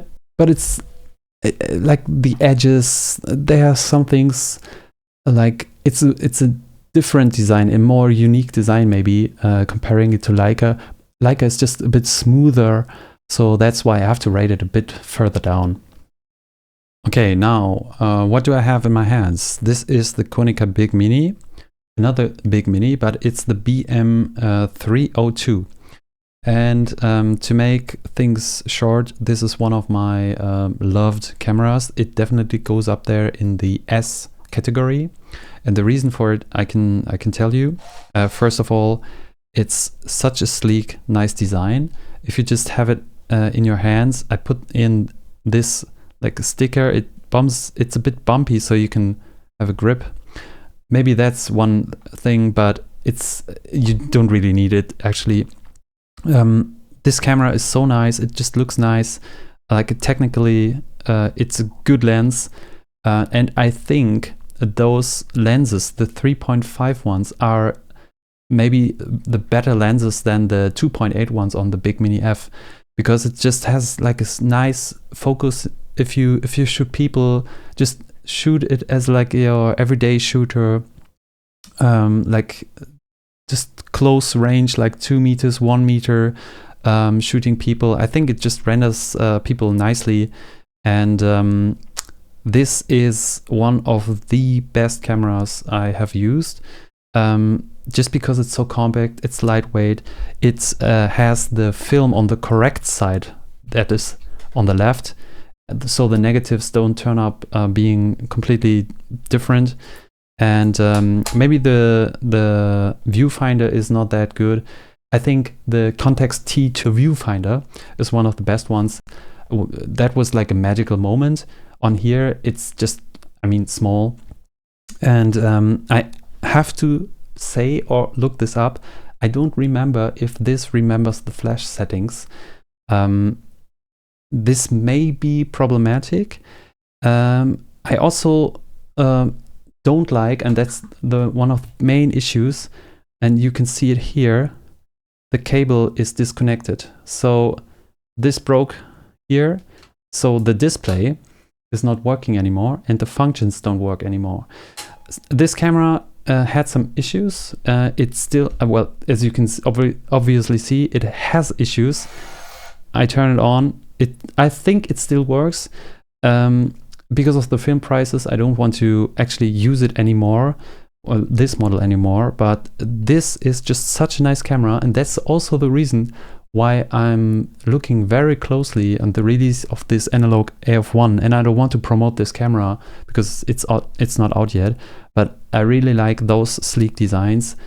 It's okay that the lens cover is not existing, and it's okay. But I, of course, would have liked to have this lens thing.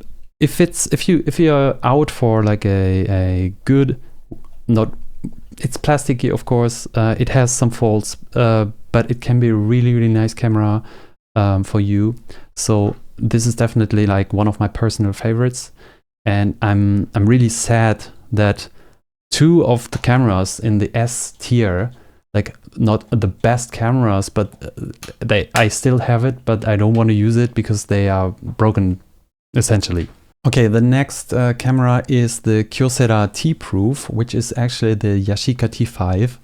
I know there's a huge hype around this camera around that time when I bought it, 2016.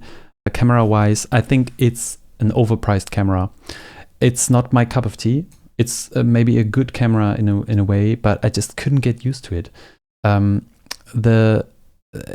Everything on there might be nice, but I also like that there's this top-down version they had on some cameras, like this one. But I think it's an overpriced one. Like already at that time it was a bit pricey, but I just couldn't like justify myself using it, and I just couldn't justify using it, just like replacing the other cameras I used at that time. So I think, although being maybe a good, also plasticky, but good camera, I cannot recommend this for myself. It was not really having a big impact on my photography life. Another camera which didn't have an impact on my camera life is the Yashica Electro 35GS. I think these cameras, these 70s rangefinder cameras, they are a bit not overpriced, overhyped. I think there are definitely good ones out there, but this one was one of the cameras I also found cheaply. I wanted to pick it up, try it out, but I think it was just made so cheaply. I couldn't believe it. What I read on the internet was a different story, and this one I didn't like the look. It's a big camera, definitely. Compare it to the Canon ones. They are definitely sleeker, just more well-rounded in a way. This camera, I just couldn't grab my hand why this camera was so kind of popular. Maybe it was cheap, so people were using it. Maybe many people thought like the f1.7 is a good aspect. Like many rangefinders of the 70s, they have these 45mm range 1.7 lenses on it. So please try another one out. But this Yashica 35GS was really not great, I have to say this. And if we stay on the Yashica train right now, I would also go and rate the Yashica T3, because this T3 also had a scope, which is nice, but it's like one of the more bulkier camera. I have to find it. Where is it actually? There. So I also have to say this goes down here, because it was if you would compare this one to, let's say, the Nikon RF2, like bulkiness, they are both bulky cameras. Like somehow they are like sleek, premium kind of designed cameras, like the Konica Big Mini, like very slim design. The GR1s comes to mind. And then there are, like, of course, heavier premiums like the Contax T2, the T3. Also, maybe it's a bit more pricey than heavy, but and then there's the plasticky ones like the RF2, the Nikon RF2, and also like the Yashica T3. And this is just too much of a bulky camera than I would want to go out with.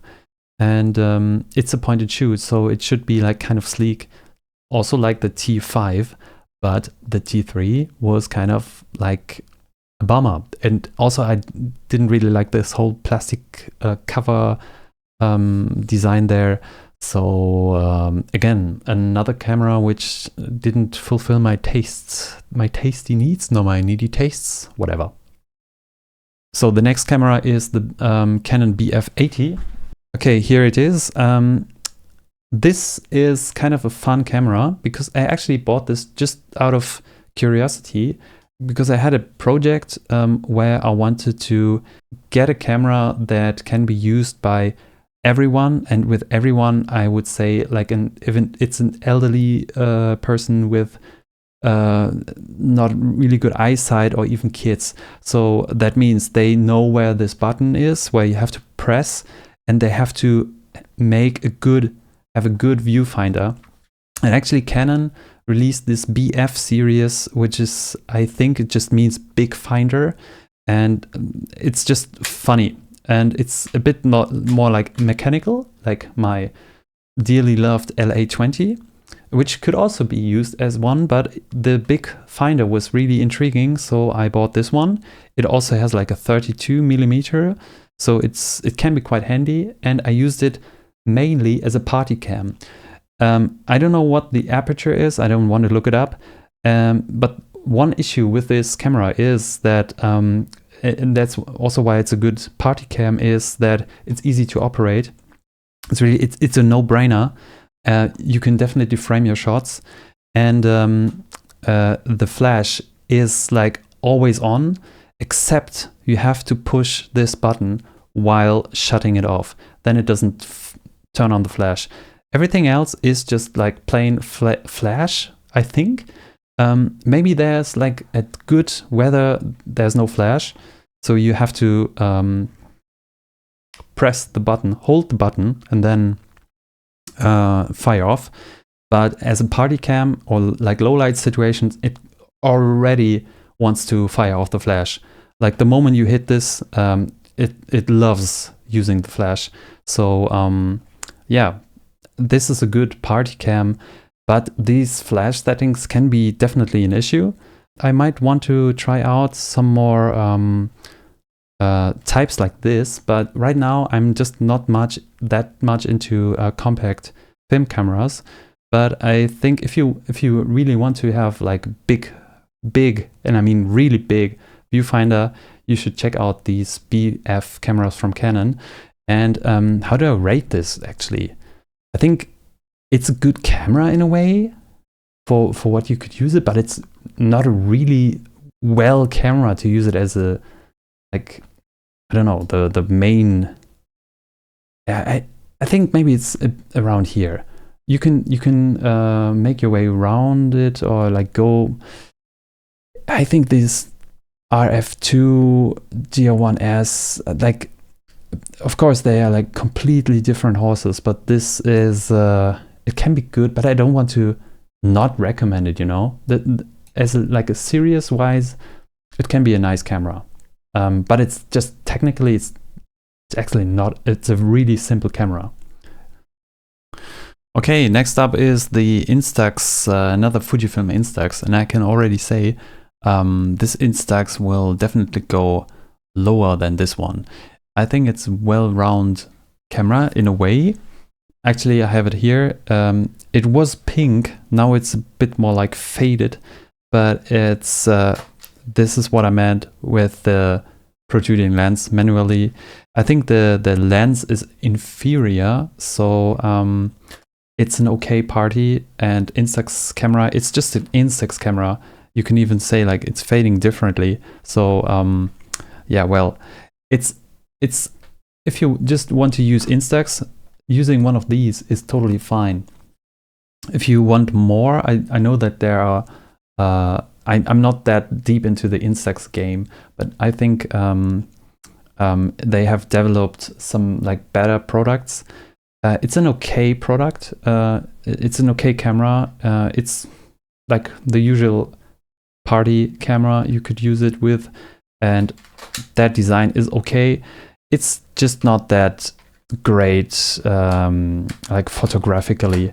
So I would even consider maybe putting it lower, because the Instax 10 is actually not a really well-rounded camera anymore, but it just opened up this whole gate of using Instax film. This is like the same cup of tea. It's a good camera. Well, let's just leave it here. This is also okay to start with, or just use it as your main Instax camera actually. The next camera I could have shown it to you, but this is one of the last cameras I actually sold. It's called the Ricoh FF-300D. This thing is so weird in every way you could expect a camera. I mean, just look at this design. This camera, I saw this camera and I had to buy it because it was not only cheap, it was such a unique design. I mean, the lens is definitely at the wrong side. It's such a bulky, heavy camera, but this design, they went overboard with the design. I kind of like it. And because it's so weird, I mean, the grip, you hardly have any place to put your hands, your right hand at least there, and you have to use the right hand because there's the shutter button. But it's a good working camera in a way. It cuffs, at least my version cuffed when it was shooting, and the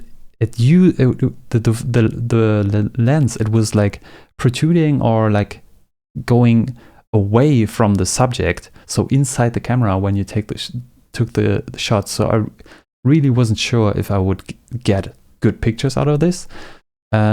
But the pictures came out quite nicely, and it's a quirky camera. If you want to have like a point and shoot that is definitely not your normal camera, like this Nikon RF2 or other versions of this, this is the one you get. Ricoh definitely, I don't know, in German you would say they would have shot the bird, so they was like really going overboard with this. It also has the date function, so I definitely can say this is a good camera in a way. Yeah, so I actually sold it to a friend who was also loving this design, and I wanted to have it, so I just let go, you know, so why not? Another camera that I still kind of own, but I lent it to my sister, is the Rollei Prego AF. I've read that Samsung actually built this, and it's like a 1990s kind of point and shoot. It has a 35 millimeter lens, 3.5 aperture, so it's definitely fine. And I bought it like for €5. So it's a good camera, and I can definitely say it's more the Konica Big Mini 201 kind of goodness. It was actually, if you just would compare these cameras, they kind of look the same actually. But I also have to say it's a bit clunky. It was a bit clunky in operation. It's more like the bad side, the worst side of the clunkiness you could use a camera. So I would say it's at the lower category. And I would be really happy actually if this camera could be returned to me, so I could try it out again. So I just have to put it in the lower ones because it didn't spark joy, if you could say that. Okay, next up is the Canonet QL90. This is the first edition of the QL line of Canon, and I also bought it cheap. Like you can see a pattern right now. I mostly bought cheap cameras because like good quality cameras, and I found them at a cheap price, so I had to buy it, and that was just one of them. It's also the same like rangefinder-ness you could expect this from, but I also have to say, if you would like to go maybe use another one. The QL90 doesn't really have like good features. If you want to pick up a 70s rangefinder, there are several versions out there. So this is also more like a lower category. You can see like rangefinders, they are not really up there right now, but this will change later. So comparing those three rangefinders, I would definitely rate this lower. But it's also weird because the Yashica is here, and this like was a bad camera for my taste. So I would have to go, it's here because just it's it doesn't deserve to be in the same category as this Yashica. And I could see more potential if I wouldn't have had already these cameras on top. So I was just not getting into that rangefinder game with those cameras. But if these are your game, then just go for it. I think these can be really good, nice bargains. Well, we are talking about analog film cameras that are decades old now, and film prices are rising. So I'm not sure where this is all going, but as like 70s rangefinders way, it's okay, I think, to start with this one. Okay, speaking of rangefinders, the next one is the Olympus XA. And the XA, I also have to put it in the lower category. I know that there are thousands of people who love the XA because it's one of the smallest rangefinders you can find. Put it in your pocket. But this size, the patch where you have to focus, I think it's not really well in comparing to different cameras, even like these 70s rangefinders. So they really try to make it in a really compact body, but for that compact body size, I just prefer the XA2 more. I would even say that if I would still own or use the XA2, the XA2 would go up higher, even higher. But the XA is, I think, for what it is, it's a really nice camera in a way, if you can make it work. But actually, I didn't really like operating it. I think it was too fiddly. I think the aperture lever is kind of weird to operate. And I also had the same problem as with the XA2, that sometimes you want to take a shot and it just didn't shoot. It just took 1 second and then it shot. Maybe it's a contact problem again. I was not really having fun with it, but I don't think it's a bad camera in that way. It has the same sort of issue, or also it's a good way that you could make such a small camera just by detaching the flash. But I just wanted to use this picture with flash attached, so you can kind of see where this camera design is going when you are attaching a flash. Okay, now the whole list changes a bit, because now it's time where I finally found a deal of buying a Leica. So as you can see here, this is the Leica M2. The Leica M2 is, I think, one of the most beautiful cameras out there. I even like that this is such a sleek design with this wheel. The operation just feels nice. I never had it CL8, and it was not breaking down on me, but the faster shutter speed times, like 1500 or even 250, didn't work. Until recently, because a friend of mine lent me a shutter speed tester, and oh boy, I realized that shutter speeds noted on cameras are definitely not what they are actually doing, especially with older cameras, not CL8 ones. So this, like, shutter speeds on manual cameras now are like, you have to be really cautious about this fact, or you have to guess or get used to that shutter speed, because sometimes 1000 is even lower than 500 if it's not well not well made, but not well tuned. But this camera opened up like a lot. That was my sort of gateway into this high priced camera system. I know that it's a hyped camera. It's many people say it's overhyped. Leica as a brand is overhyped, and that may be true, because I also don't like this rich guy aesthetic. I just want to have a nice camera in my hand, and this camera is definitely one of the most beautiful camera designs I ever owned. And I bought this actually with a 50mm Summron lens, I think. Actually, I bought it in a thread mount version, because not only was it the cheaper version, and I also could find an adapter, so I put it on the M mount, but I could also use it for the Canon 7, where you remember that this lens I bought with the Canon 7 was foggy. But when I bought this M2, I also bought this Summron, so I could use the 50mm also on both bodies, on this body and also on the Canon 7. But of course, I wanted to have a nice lens. Right now, there is this Summicron M version, the 4th version, the so-called King of Bokeh. But that was not the lens I actually bought. I actually bought the aspherical version, the next version.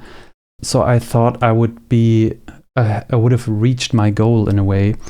But then I felt that this camera can also be quite heavy, especially with the aspherical version. I think it's about 120 grams more than this lens. And it was also like maybe a centimeter bigger.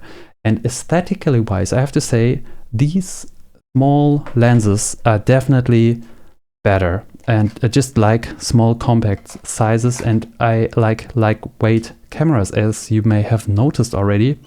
So that's why I kind of like traded. I bought this lens. I could find a good deal on it, because this lens actually has a small scratch at the rear element. I don't know if you can spot it. I can show it, but then because I bought this lens, I had to sell the aspherical one. Actually, not for a very good deal on my side.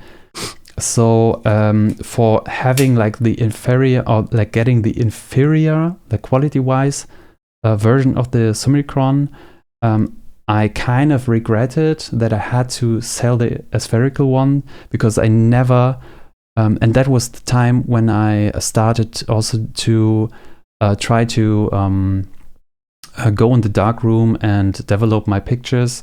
And that was also the time when I actually wanted to shoot out both lenses, and I couldn't really see a difference, actually. So it's kind of a bummer that I don't have the aspherical one, but because they are also very pricey, it's okay that I had to sell it in order to get this one. And I don't feel like I've made a bad decision. I still think like these compact sized lenses, they should be like the one to go on a Leica body. As you already know, I had the Olympus Pen W, so I already was into like mechanical cameras.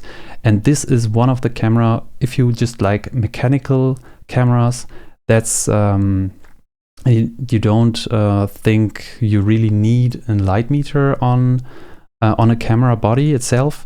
You could definitely try to get one of these ones. It's definitely worth the money, and I completely got into the rangefinder game. And well, maybe that was also the time when I started to feel like I've reached a goal, and I've kind of like tried to mix up things photographically wise, because I was until that point still into like SLRs. I also tried to influence myself, or getting influenced, and I really wished to become a only rangefinder person and photographer. As of now, I have to say I am not.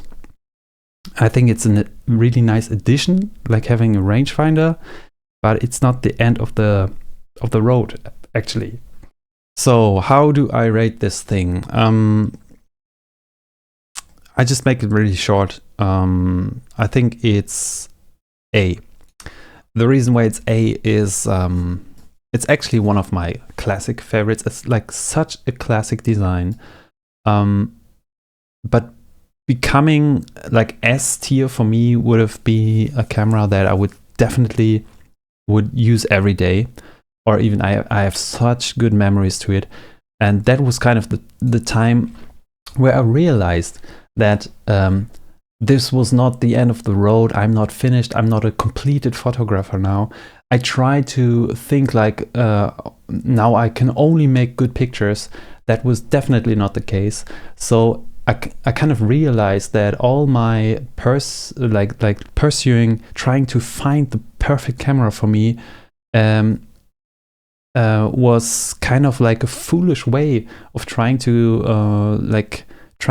get the best thing, like the most fun even out of my photography life, by investing and selling off cameras that I also liked, so that I could use this money to invest into more expensive cameras. And at that time, this like getting a Leica was out of my reach, but finally I could reach this goal, and I realized that I just was continuing buying just more expensive cameras. And actually what that means is that I had to be more cautious about how I use cameras. With a Canon A-1 program, you could definitely just take it with you.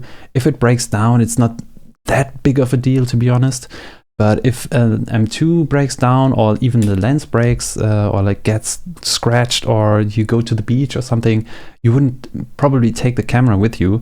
So this is also the time, that was around 2016, when I was kind of like reliving photography in a way, but it changed in a way, and maybe not in a good way, that I just kept buying like more expensive cameras, which you will see in a minute. But I sort of stopped using photography in a really, really fun way and just expressing myself and just trying to get more serious about it. And I think the realization that actually you could have so much fun with just using cheap cameras is much, much better than trying to achieve the best. Good photos with the best equipment. You can also make so many good photos that are worth for yourself just by using the cameras you have. And of course there is improvement, but there's also a good middle ground. And that may be even if you compare those three Canon SLRs, I think A1 is the very nice middle ground of all three. You don't have to be completely mechanical and know by heart what exposure you have to take, so not working with a light meter. But you can have some assistance. It doesn't hurt in a way if you can use it in order to like get the picture you want to take. Then everything is fine in a way. And completely M2, a mechanical body, is also really nice if you want to operate it. But of course, there are times where you just don't want to choose it manually, or are not getting used to like using it manually focusing and everything else. So it's a more specialized camera in a way, and if it fits you, it's definitely up there. And I think just I like to have those cameras as well around me, near me, using them without film inside. It's just lovely to operate, but I'm not sure if I've taken the best pictures I've taken so far with that camera, to be honest. I have to be honest, and that's why it's not right up there. So actually Leica didn't really fulfill all my dreams I had, because my expectations were probably very, very high. So M2, big game changer in a way, but also kind of like starting my photography depression maybe. Now I have the Olympus Pen F T actually. It has a light meter on it. That's one of the things, but the other thing is it's an SLR half frame camera system, and the design is exceptional. I kind of like this. I kind of also don't like this, like the leatherette. I always wanted to change it. I also, of course, wanted to have a black one, and the lenses are so small. It's such a unique design. I definitely have to say it's going up there. Although I also have to say that I didn't get really used to using this camera a lot. I lent it to one friend of mine, very close. He really liked using it. Quality-wise, of course, you're exposing lesser film, and quality-wise, it can be like just a different aesthetic. It will definitely be grainier. It's a rail-rounded camera. Is it A? I don't know. I would say it's more like the B one, because like you can definitely take more pictures with it. It's a bit more compact than a usual SLR. It's definitely also a weird camera in a way, but I just couldn't get myself using it more than the Olympus Pen W, for example.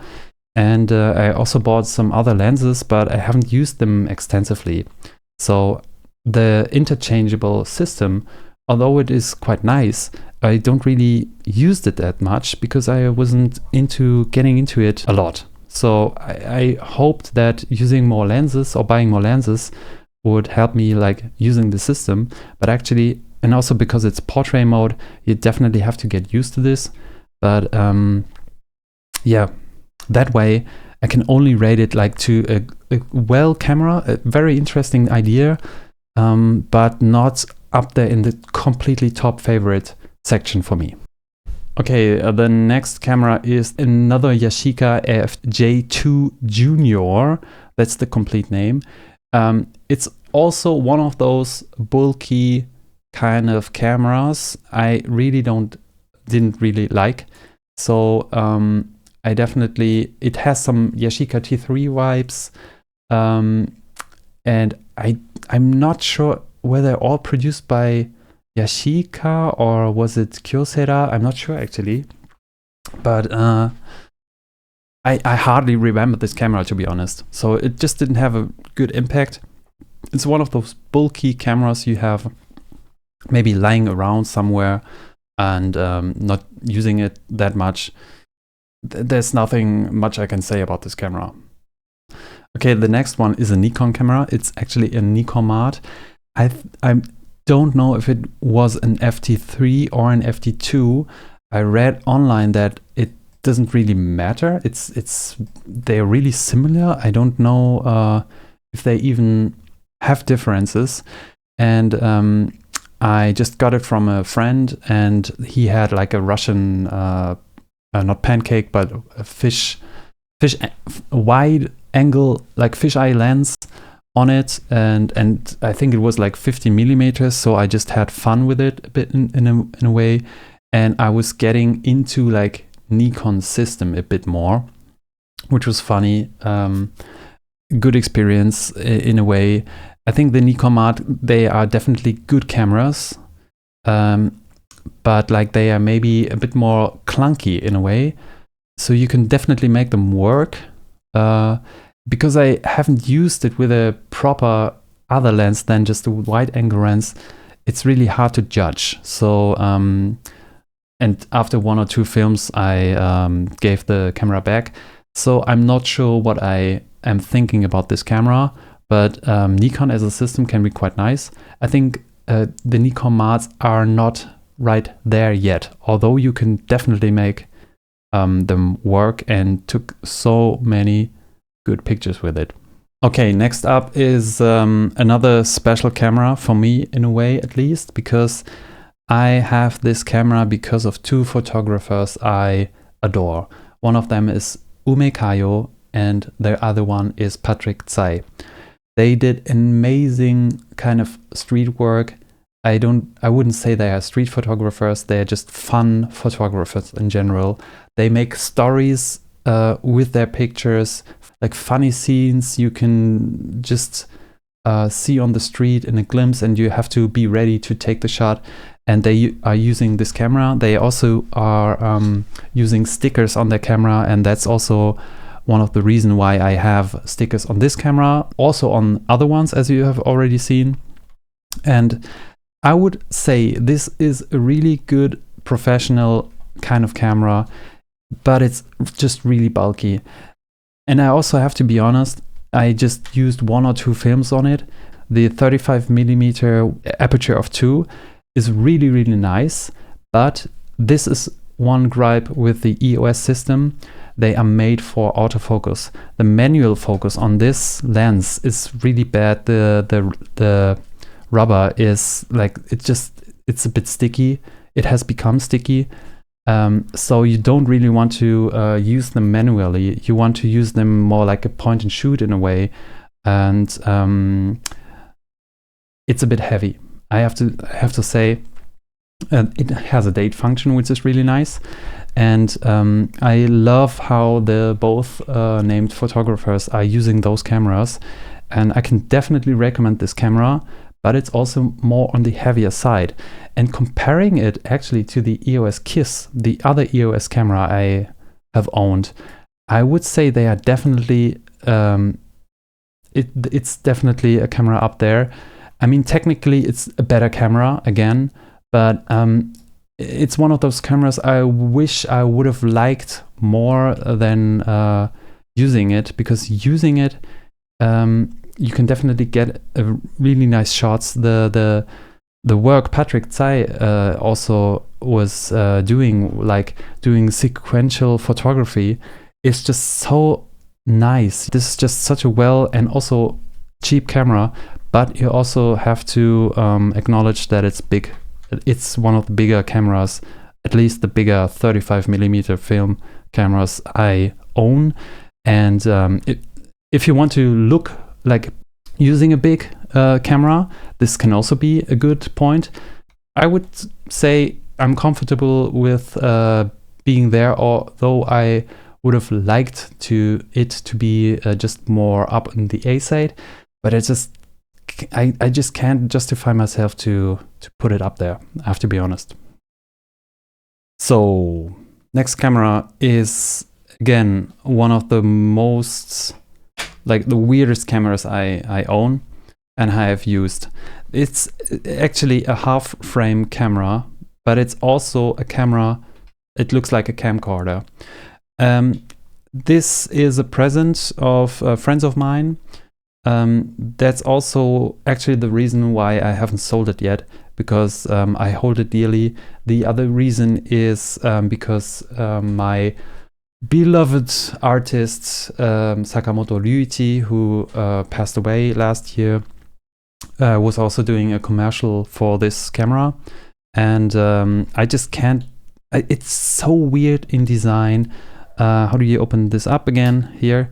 It does vertical half frame shots, but the autofocus system, and it's a completely autofocus camera, is very clunky. The lens here is rattling and clunky, and operating it is actually not fun, but it's, I don't know. I mean, why can you go after this? You can get, I mean, there are some cameras which are even weirder than this one, but this is just such a funky camera. I don't know what to say. I think Kyocera really did hit the nail in many aspects, but not with this camera. So that's also why I have to say it's like the D category, because I just couldn't get myself using it. I have, well, I don't know when no, there's no reason I would put in film right now. It's just an object I will probably keep and never could sell it in a way. But so that's why the camera is probably always staying with me. Okay, there are still some cameras out there. One of them is, it has a weird name. It's actually a Zeiss camera. It's Zeiss Ikon EcoFlex 2851/16. This particular model was produced 1935. I actually have it with me. So I think this is one of the more rarer cameras on YouTube or on the internet. This is also a TLR. Actually, at that time when I got this camera, I didn't buy it. It was given to me by a friend, gifted, because his mother, when she passed away, and he couldn't make any use of it, and he knew that I liked cameras, so I wanted to receive it. And at that time, I wasn't into medium format film. You see on the list, there's hardly any medium format camera. The times were over where I wanted to have an Hasselblad like 500 cm or a Rollei Flex, or even the Yashica Mat. But when I used this camera again, I kind of again like fell in love with 120 film. And the reason is just that the TLR, like using the TLR is kind of special. Not because it's weird to operate, but it's just fun to see like the image like it's on such a big screen. I think TLRs are really fun cameras, and I haven't brought myself to getting back into TLRs because they are also very heavy and very clunky cameras. But they are definitely, if you want to talk to people, you just have to get one of those bad boys out there and walk the street, and probably some people, some guys will try talk with you about your camera. I really like this focusing lever. I think this is kind of unique also for this series, because they made a lot of cameras with different like focusing knobs or something like that. And this is like a aperture of 3.5, which is quite good, and you can definitely make it work. But the viewfinder on here is not that great. So I cannot really recommend it as a standard TLR, but like historically, because I mean, this thing is 90 years old and you could still use it. Quality wise, it's an old camera, so it's really hard to say, because I know there are better TLRs out there, and I would recommend TLRs. Try to use them. They are really fun cameras. And I think personally, it's like I'm not that emotionally attached to this particular camera. But historically, and also because of my friend who got it, I cannot, of course, sell it or anyway. So it's also a camera that always will stay with me. But I think if I would go back to TLRs, I would probably buy a Yashica Mat or something like that and start using them instead of using this. But this is fully working camera, so why not? Actually, if I'm thinking about this, why not also use just this one, because this is fine. Maybe the bokeh is a bit different, but I'm not that much into this, so I leave it at that. Another camera that is on the list because I owned it, but I really can't remember using it because it's just one of those 1,000 point of shoot cameras that you could use with everything. It's the Canon Prima Super 85. I even had to look up this name. I don't really remember using that often. Just a few films inside. It's also a zoom camera, so of course it's a point and shoot you could use. But it's nothing where I would say like I really grew because of that. It's okay if you want to make it work, but to be honest, I don't really care where this camera is right now. I probably sold it for just a few euros, and that's completely fine with me. Okay, this will be a tough one because I think it's one of the most overhyped cameras out there. It's the Leica M6. The model I have is even the rarer version of it. It's the big logo M6, as you can see here. So it doesn't have Leica. And the reason for it is that before that they had the Lights logo here and then Leica M6 here. But then they changed the button to Leica, and they wanted to prevent that you can read Leica twice on the front. That's why they used the M6 for some time, and then they changed it to also using Leica M6. But other than that, it's an M6. What can I say about this camera? You can probably read every article on the internet about the M6, whether you hate it, whether you love it. It's a very, very fine piece of equipment. You can definitely make this work. You can just use this camera for the rest of your life and be happy with it. You can be really unsatisfied with using rangefinders, but then it's just you. I think this camera is one of my favorites. It has the same problem for me, the same with the M2, that this camera shows me that by picking up this camera, I won't just magically take the best pictures out there. It's completely up to me. It's a more slow approach to photography, definitely. There are faster ways out there, definitely. But if you want to have a nice, smooth operating camera that you also just like to kind of like click away, you know, it's just such a good camera, like technically, like design philosophy. It just ticks all the boxes you really want to have an M6 for. It's also with light lenses like this one. This is the Elmar M 50 millimeters 2.8, which this can be a bit like a bummer. A friend of mine said this looks like a trash can kind of lens. But I think it renders really nicely. I haven't got into like the high aperture lenses of the Leica system, also because price, but I'm okay with that because I more like Leica lighter lenses. You know what I mean? Lighter cameras. It can be a bit heavy because it's mechanically, it's also built quite well, but it's also, of course, it can break. So the shutter curtain can break.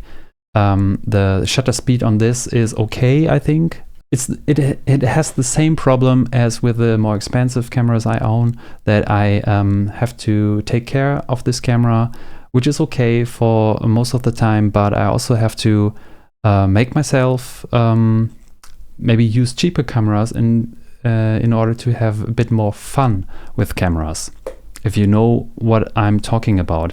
So I think it's one of the best cameras ever made.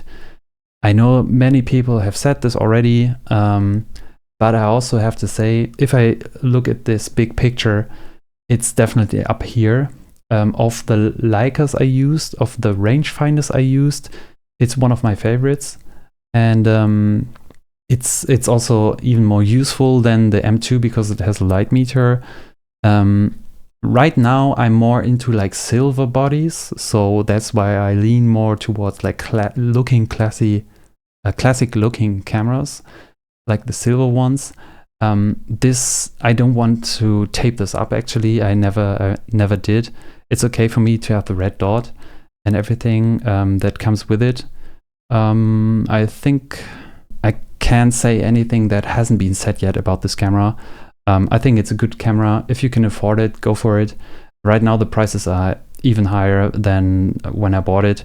So if I wouldn't have bought it at that price point where it sells for now, but in general, of course, it's a good camera. Okay, hello, welcome back. It's recording day 3 of this super long video. I want to do it completely, so that's why I have to do this long video. So excuse me, but that's the way I just wanted to do it. In the beginning of the video, I said that I wanted to rate 69 meme-worthy number cameras in total, but the next one I have to rate is actually number 70, which actually I forgot I even had this, but it was also kind of an experience I had. So the next one is actually an Android phone, and it's called the Huawei P8 Lite 2017, which I also think got around the time of 2017-18 because it was given by my mother, because my iPhone 4S broke down, which held up really nicely. And as you can see on this tier list, it's rated A. So this was like for a very long time my camera really always had on me. Of course, being a digital camera, being a smartphone camera, cameras have improved, and I was just trying out the Huawei, and oh boy, what can I say? This camera was so bad. I really did not like the colors. I did not like how the whole system worked. I think it's also part because it's like a more Chinese maker, cheaper brand iPhone, and it's not like the super top-notch model I had, which was also maybe one fact. But I think at this time already Huawei partnered up with Leica, but of course for the Pro models. This was definitely not the right model, so I definitely will rate this at the D. One, I think it was one of the worst experience I had, but I just had to take this because it was given for free basically, and I just needed a phone. But soon after I actually got the iPhone 7, and that was kind of my replacement for getting back into the Apple system.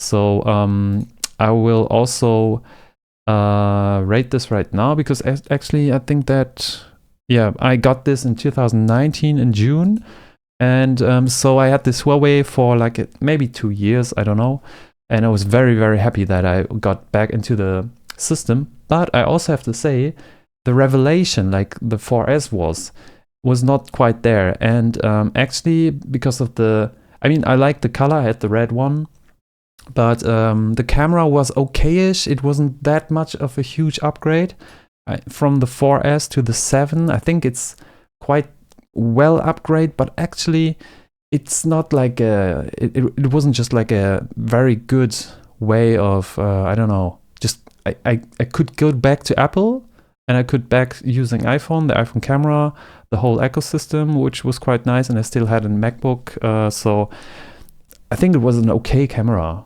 but it's nothing special actually. So I have to definitely rate this down, and I can actually stay on that iPhone train, or let's just rate the iPhones right now actually. Why not? Just until last year, the other phone I had was the XR. And this is like a sort of like dumbed down version. It's like a screen with the, you know, the nudge. And this camera definitely has a more improved sensor. And also the screen size, it kind of helped back into like how you're supposed to, I guess, use it on a smartphone. It was quite fun. Unfortunately, the whole ecosystem, like Instagram, was like, you know, the social media kind of, it's kind of hard just doing like photography. And so video came up, YouTube completely changed in a way around that time. So for me, just like using it for Instagram, like I did for the 4S, wasn't nearly the same as before. So it was definitely an upgrade to the 7, but it was, again, just like a step-by-step upgrade maybe, but it's a bit heavy, that phone, so for that performance. And I got this XR in, when is it? 2022? I don't remember that. Anyway, I think the phone in itself is quite good, but right now I wouldn't recommend it. As of now, of course, I mean, digital phones, like, would I recommend the Sony Ericsson right now? Of course not. But chronologically, as part of what I could achieve with it, I think it's a good phone for that matter. And I like it. It just more felt like a more futuristic phone, like a modern phone compared to the 4S or the 7. So that's nice. But other than that, it's just the usual iPhone, I guess.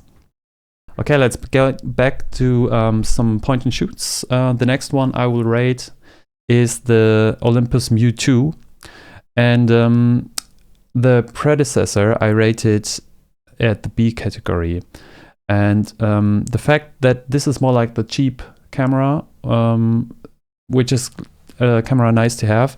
I think I had some issues actually with autofocus when I'm thinking about it, but the Mju-1, I actually got this for free by a friend of my mother. I don't know, she kind of didn't need this camera, and I was actually lending this to a friend for some time. So just recently it got back to me, and I immediately thought, I need to sell this camera.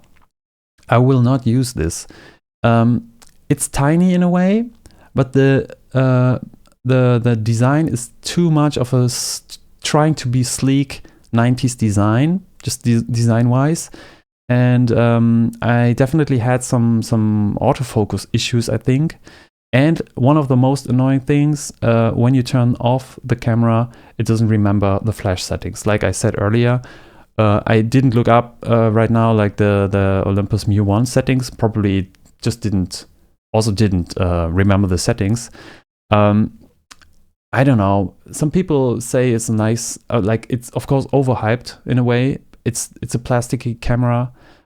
You got to be aware of the fact that it sort of thinks it's like rainproof, but it's not. And you can of course put it in your pocket, but I just did not feel this camera. It's a D camera for me. It's like the same probably with the Yashica T5. And probably it could have gone up more if I have gotten the black version. I don't know. But actually, that was the last camera I sold. And I am thinking about selling a few more cameras, maybe. But of course, I'm also thinking about buying some other gear. But that camera can be definitely nice for you. But nowadays, I don't think like you need actually need like a 2.8 aperture lens on a point and shoot, only maybe in like not so good light conditions, but I mean flash is also okay if you just shoot party and people. But it all, of course, depends on the situation. All in all, the Olympus Mju-1 is not my kind of cup of tea. Another camera for the D category, I have to say, to be honest, the Pentax SPO738. I had a friend who had like a another Pentax camera, and it had a fixed focal length, and it was also like 90s point and shoot camera. I kind of like that camera, but this one is also one of the more bulkier, cheaper compacts, and it kind of probably is in the same ballpark as this Canon here. But I actually never found the way of using like the zoom point and shoots for me. Around like, I don't know, maybe 10 years ago, there were definitely people on Instagram just substituting the Contax T2 with the TVS versions, which were also quite nice actually. And I also liked the way that they had this kind of like the Minox way of shutter, or like the T1, the Contax T. I was thinking about buying the Contax T, like the black version, but I was very close of buying one, but I just didn't do it. I thought maybe it's just a bit too finicky, you know, not really like handy in some situation probably. Just nice to have in a way. But as far as the SPO goes, I think I might have looked more into like a fixed focal Pentax maybe, but I never get my hands around like some of these cameras. So as you can see already, or as I can see already, I don't really like the bulkier plasticky cameras, except my very, very, very cheap Canon LA20. And I still need to say, like, this is actually not a good camera in a way. But that's just my childhood camera. I cannot say anything other than that. This will be another interesting camera in a way. I got the Rollei 35S. This was on my list, like I wanted to have and try out for such a long time. And the main reason was that around 2013 or 14, I was at a Kamerabörse, which is like a flea market, especially for cameras. And I looked into this finder from this site, and I thought it was just amazing. It has like a mirror. You can see me actually here. That just looked amazing. When you just look through it, it's just a normal viewfinder. And because this camera is well, you have to guess the focus. You know, it's not a rangefinder. It's a zone focusing camera. It's really special. It's completely quirky in a way that you have to advance the film on the left side. The counter is down here. The rewinder is down here. The flash attachment is down here. You push this button in order to retreat the lens. It's a very, very classic camera.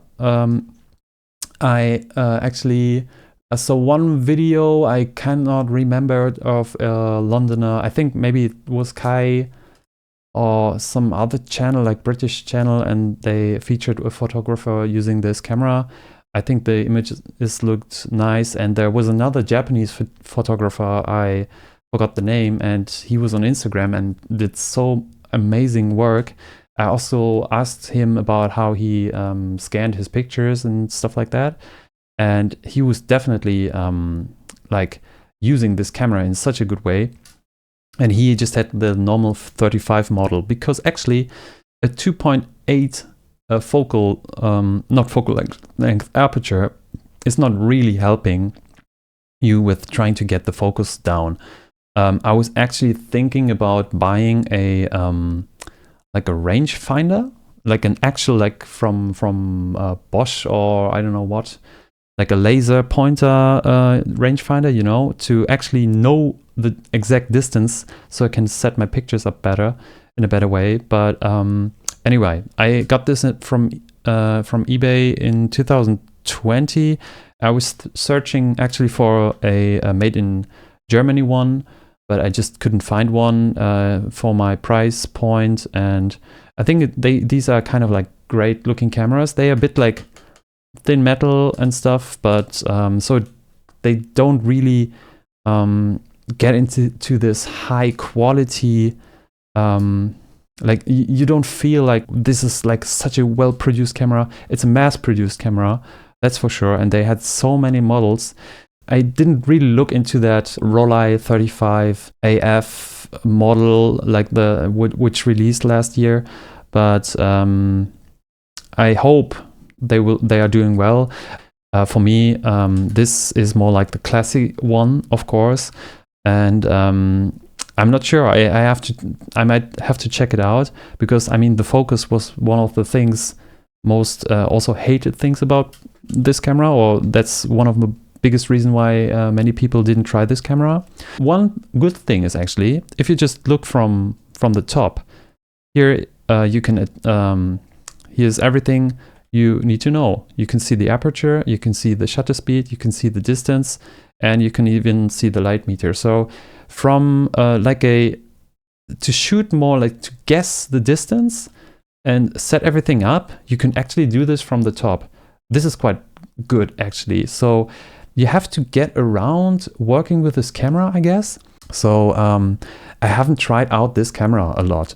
And the next cameras I will also present and try to judge are also many cameras I haven't actually put film in and tried out, or just maybe one roll.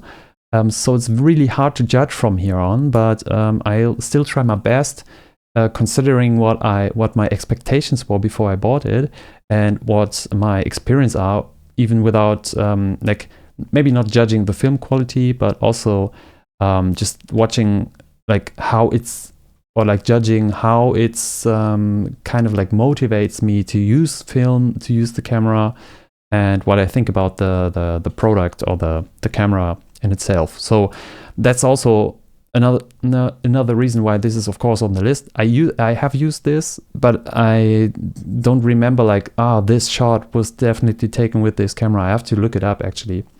And also there around this time there are still some, like a lot of negatives I haven't scanned. I haven't really looked into judging this actually.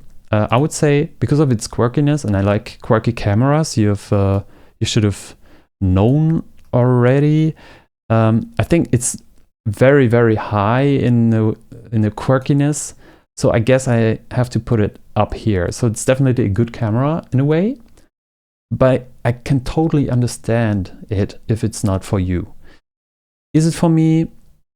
I don't know, but I just don't want to let it go. So that's why it still is up there, but not one of my favorites, I have to be honest. Okay, the next camera I will judge is the Nikon FE, the original FE. I found this at a used mobile shop, and also like selling different stuff. And it was just at the shopping window, and I was asking how much it was, and I think, let me check this, 120 euros. That was the price in 2020. The lens attached is the 50mm 1.4. I think everyone sort of has this lens when he's buying a Nikon SLR. It's a great lens, but unfortunately for me it's a bit too wobbly. I think maybe some cheap repair or so might help this, but when you look into the viewfinder and you try to focus, you can see a small wobble. Like image quality wise, it's not a big deal, but just like it's not just the smooth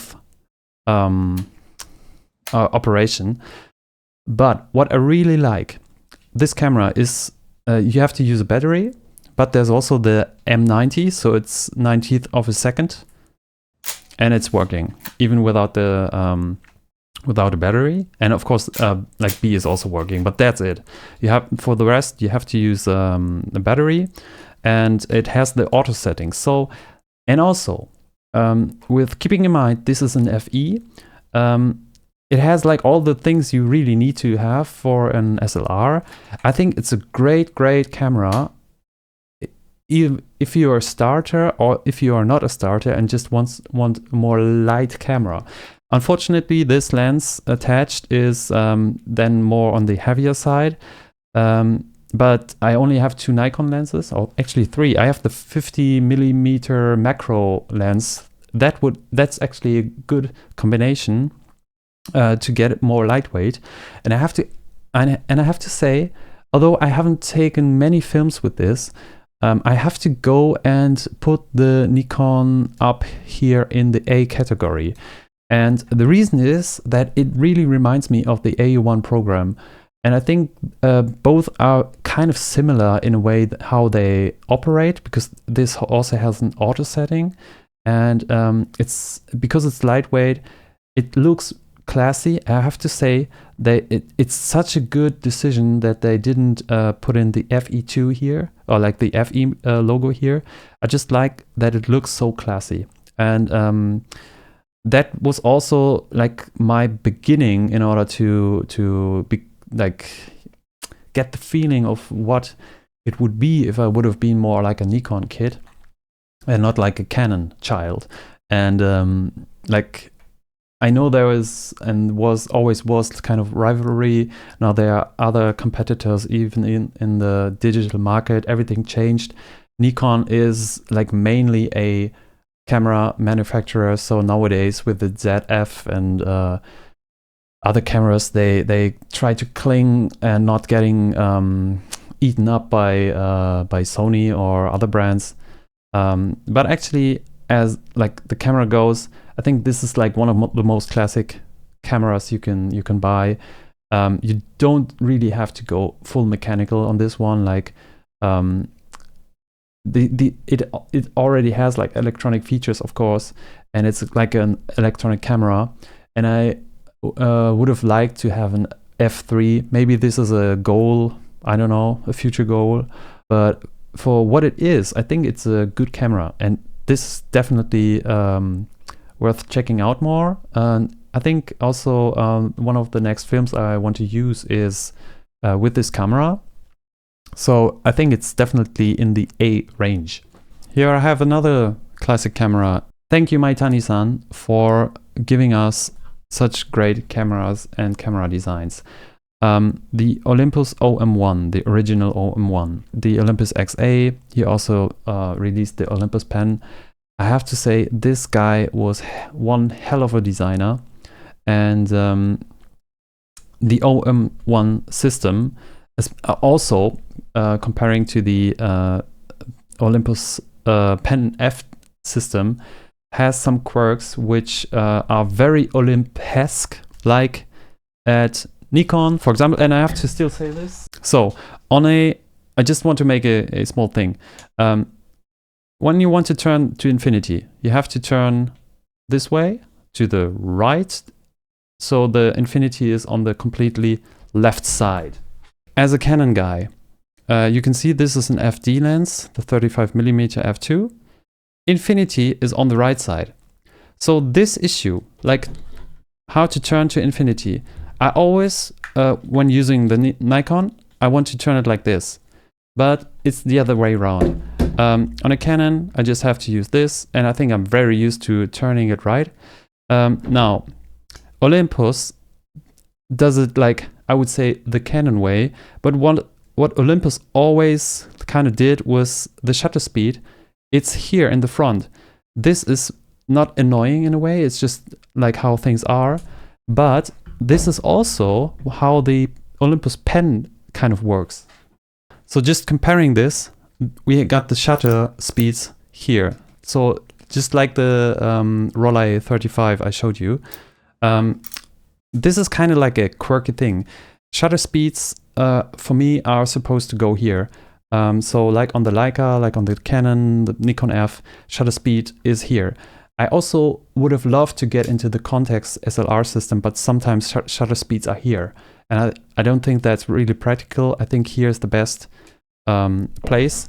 So this Olympus OM1, you can definitely get used to it, I think, because you have everything here in a way: focus, aperture, shutter speed, but you have, it's more like a one practical, like you can only operate one thing at a time. Design wise, I think this is just such a, like a smaller more compact camera. It's just smaller, and I think as far as SLR goes, you cannot get more classy. I think it's really well designed in a way. It has some issues, not issues, but like the advancing is not really smooth in a way. Like it's a bit cheap in a way, like how this feels. You can turn the light meter on here. Everything else on that, I mean, that's a really classic setup. I inherited this camera, so I will definitely hold it dearly, and will never sell this. Also because it looks awesome, I think. But just from a practical perspective, there are some quirks with this camera, like the shutter speed. I couldn't really got used to. So actually, I think it has to go to the B category. That's more like the way I think feels, because I think it's a good camera. Maybe it's a bit like the Canon 7, to be honest. Yeah, I think they are, although this is an SLR, the Canon 7 is a rangefinder. They somehow have like the same quirks, like I'm not really happy with the advancing. To be honest, the advancing of the FE is also not good. That it's really, oh sorry, now I have to do this. Yeah, the advancing it's a bit cheap. That's also okay. It's a more lightweight camera, but that's just the way it is. Now, the next camera I would have liked to show you, and I still own, is the one I'm recording this video, or me with. I mean, image quality wise, I think it's a superb camera. It's the Fujifilm X-S10. I know that there's the X-S20 out now, but just for HD camera image, this is the 23mm 1.4 attached, the newer version with the linear motor. So I actually bought this lens also for video. But what can I say? This is my main workhorse digital camera. I wanted to have like the ultimate hybrid camera for scanning film, for trying to adapt older lenses, like all the analog lenses, like Leica glass as well.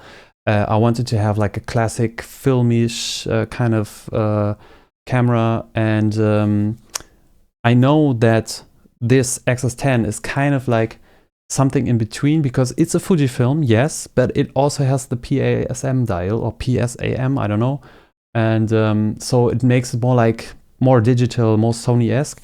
And that was around the time when the X-T4 was like the biggest APS-C size sensor camera for Fujifilm, and I wasn't really into like spending too much money for this camera. So I was very like looking up Fuji rumors and other sites to get some leaks, or what could I expect, because other alternatives like the Nikon is it 50, or also trying to go into Sony, not even the APS-C or even the bigger like full frame, like the A7C, or how is it called? These were like huge leaps, and I wanted to stay classy, so I sticked with the X-S10. I did a review. You can also see this on my channel, a long-term review, and it's a very good camera for what it's worth. It has IBIS, which is a bit too, stuttery.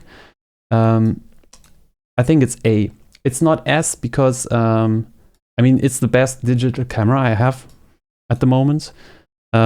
It just does what it does. I use this for streaming. I use it to capture video.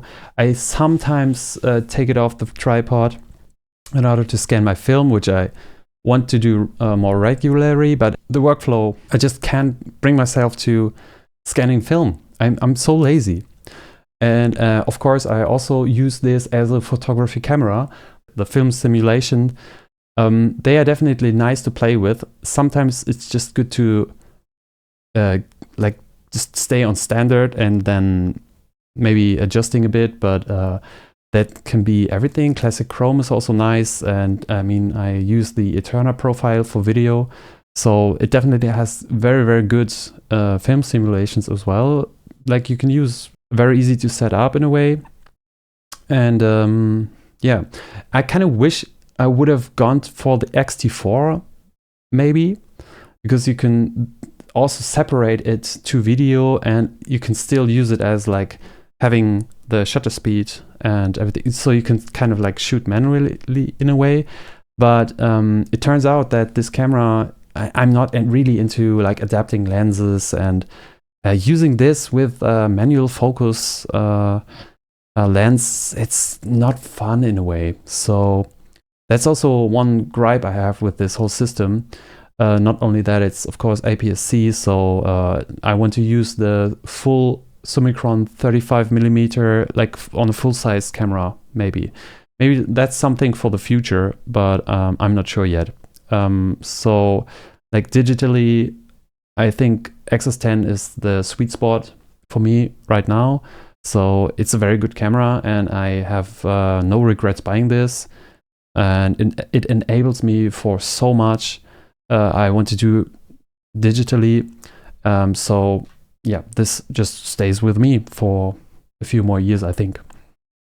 Okay, another purchase of a camera I kind of liked, but it's a different version. That's the Olympus Pen S.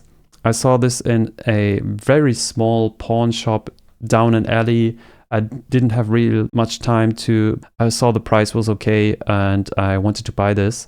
I think there are actually two versions of this, because this is a 30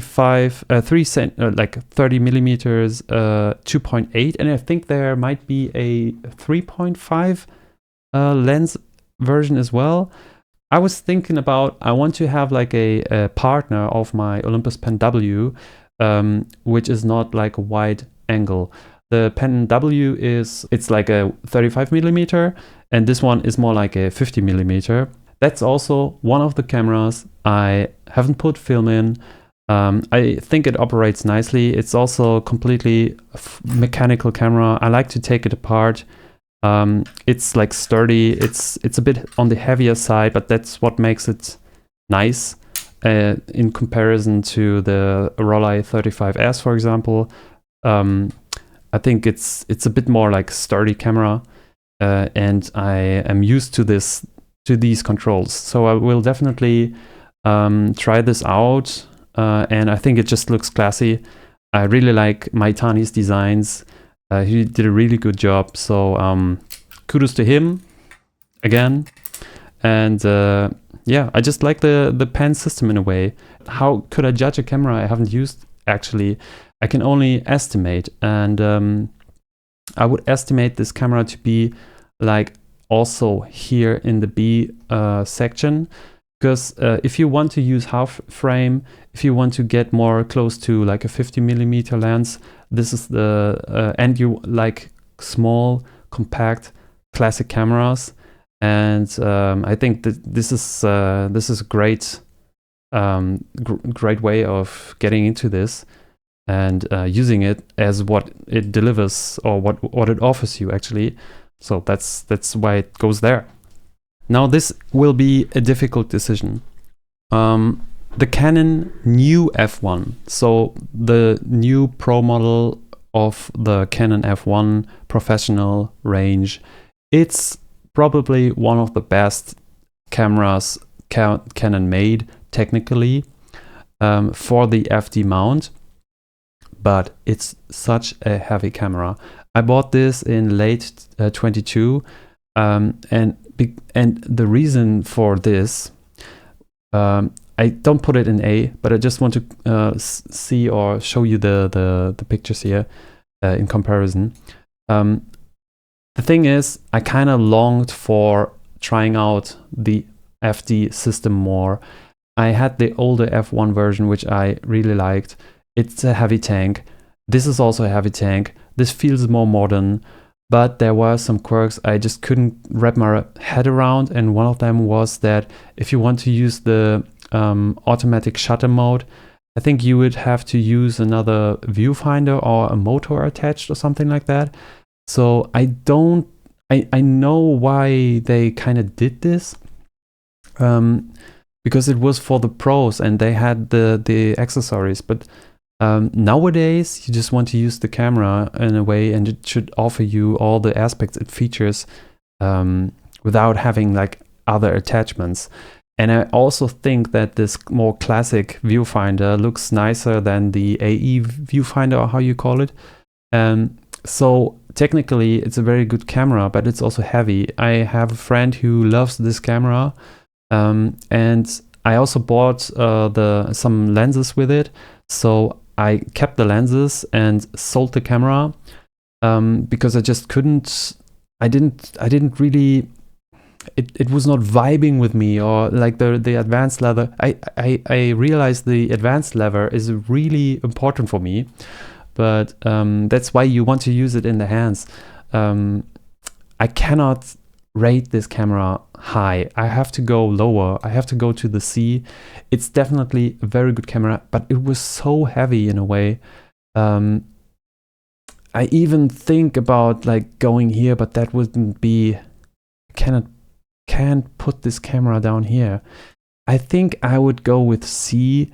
I realized like this new F1 camera showed me that I like the FD mount. I think the colors, like the lens produces.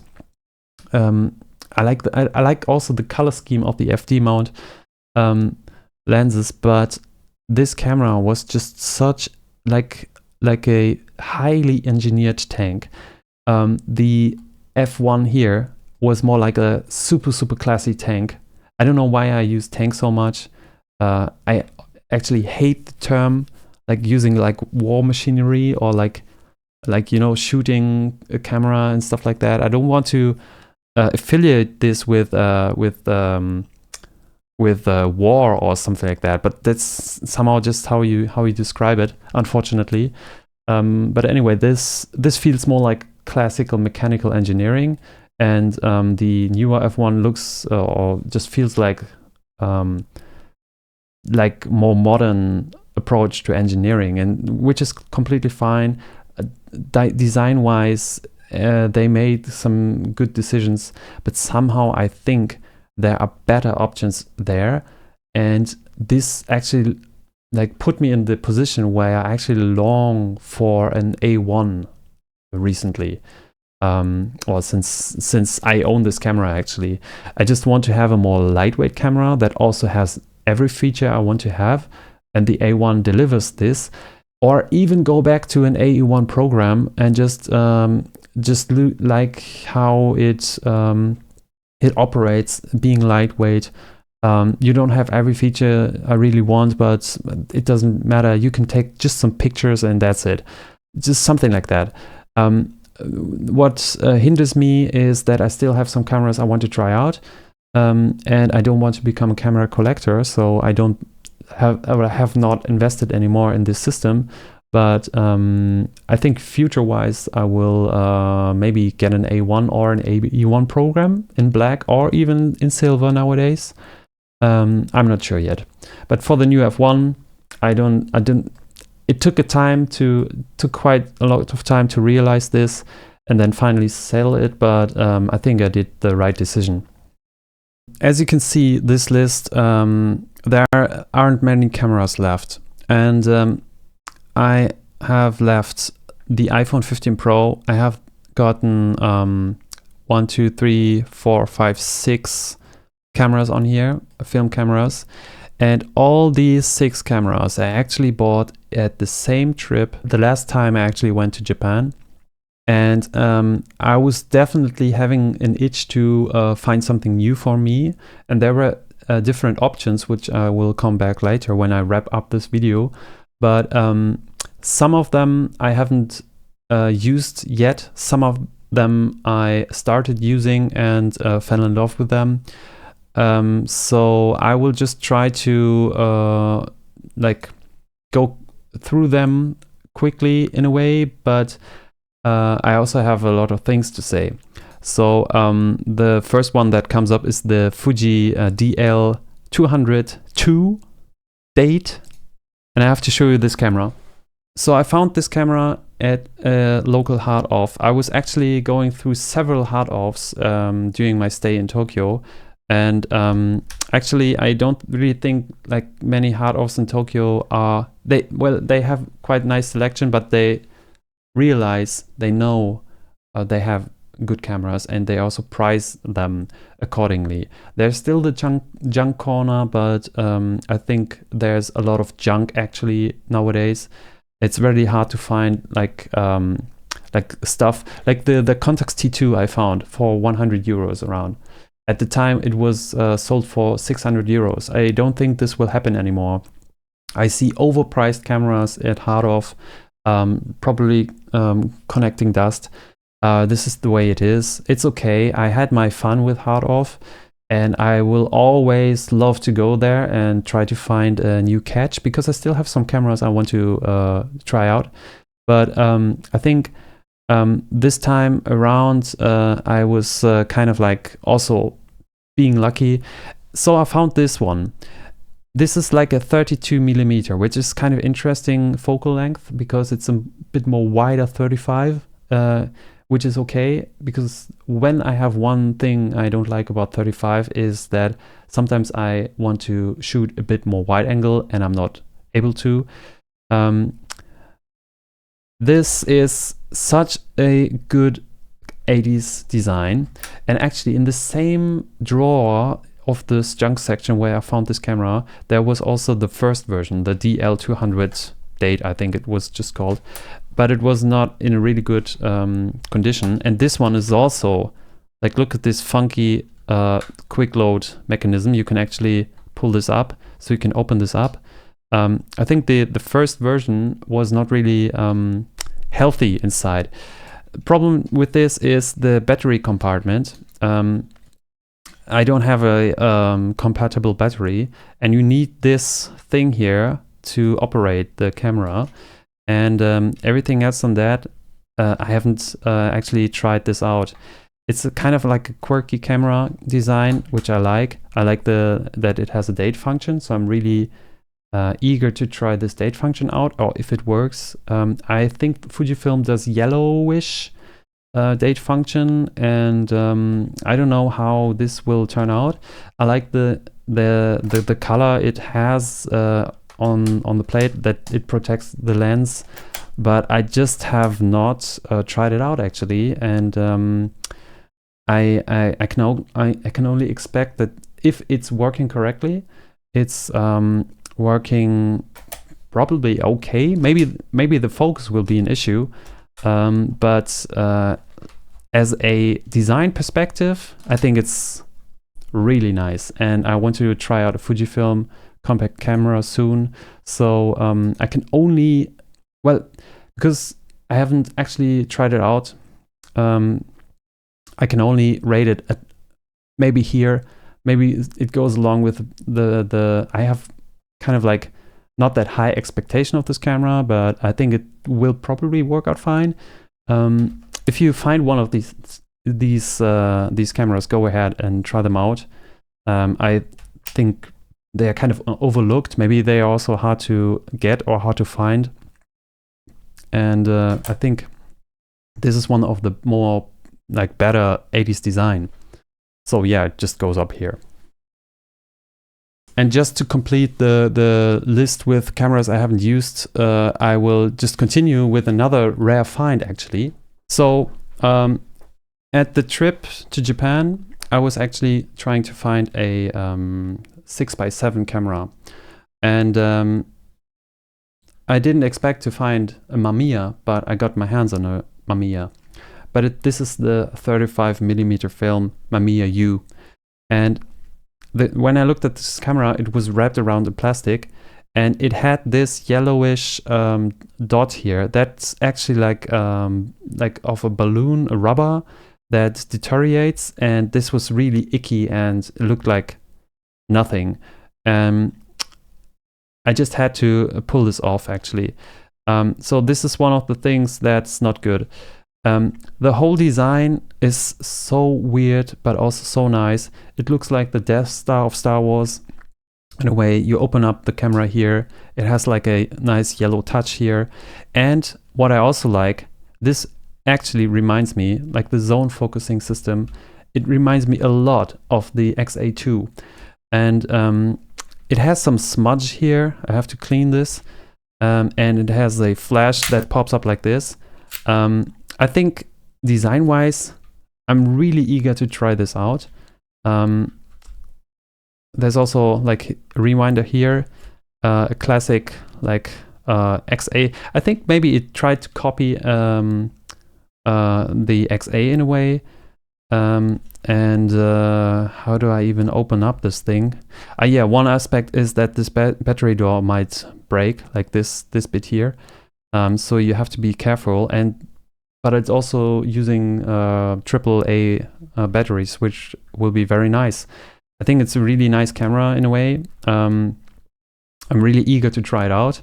There are some things on it which might not be very well received, like this button here. Maybe you can replace it or just cover it up. And I think it's kind of like the same category. I just have to put it right next to the Fuji because I don't know where this camera goes. But actually when I look here, like the XA2 is here, I of course cannot rate it higher because I haven't used it. But just like design wise, and also because of the rarity, I think it's a really nice looking camera. And yeah, I might try this out sooner than later. So the next camera I will go into is a sort of like construction site camera. So this is the Fujifilm HD-M. M stands for manual focusing. It has this like sort of like focusing, which also locks into 3 sections, I think. 1, 2, it has actually 2 settings, and then it's like the furthest you can switch it to. This is also like a construction site camera. It's like the Konica Genba Kantoku, which I always kind of wanted. But this is like the Fuji version of it. It's very sturdy, and you open up by this, and I mean it's / waterproof, and you will have to be very forceful about it to try to destroy this camera, maybe destroy the lens, but I think this holds up quite nicely. I really like this. Like it's a brutalist design now. It's like just, it looks brutal maybe, and unfortunately I haven't tried this out. So that's again one of the cameras I would have liked to try out if I would love the film prices, but because of also my laziness, the film prices, other cameras I haven't tried out yet, and I'm not going out that much anymore actually. I kind of like it just stays here and being looked at, being fiddled with.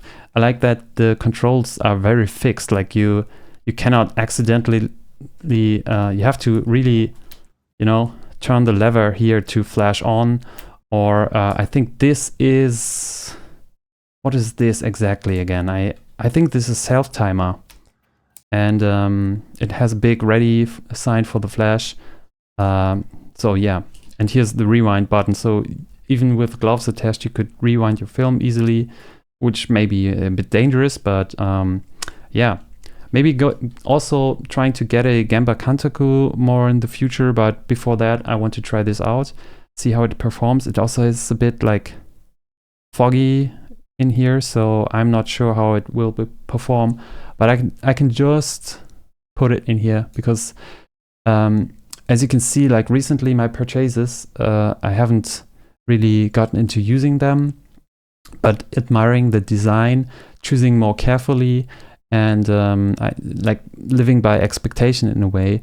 I feel like this will be a good camera. Maybe like optically not well, but it's definitely something.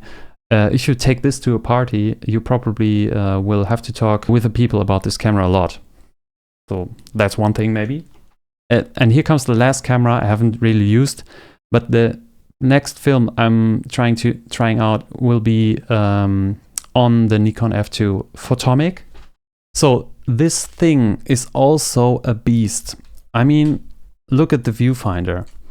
It's such a also heavy camera, but when I tried this out in the shop, and this was also one of the hard-off purchases, before I had an accident, the scratch here wasn't there, but and I also didn't have a nice lens, but I also found a shop which was selling this 35mm f/2 lens, and I just had to buy it because it runs so smoothly. And this guy selling this lens, he's from Hokkaido, so shout out.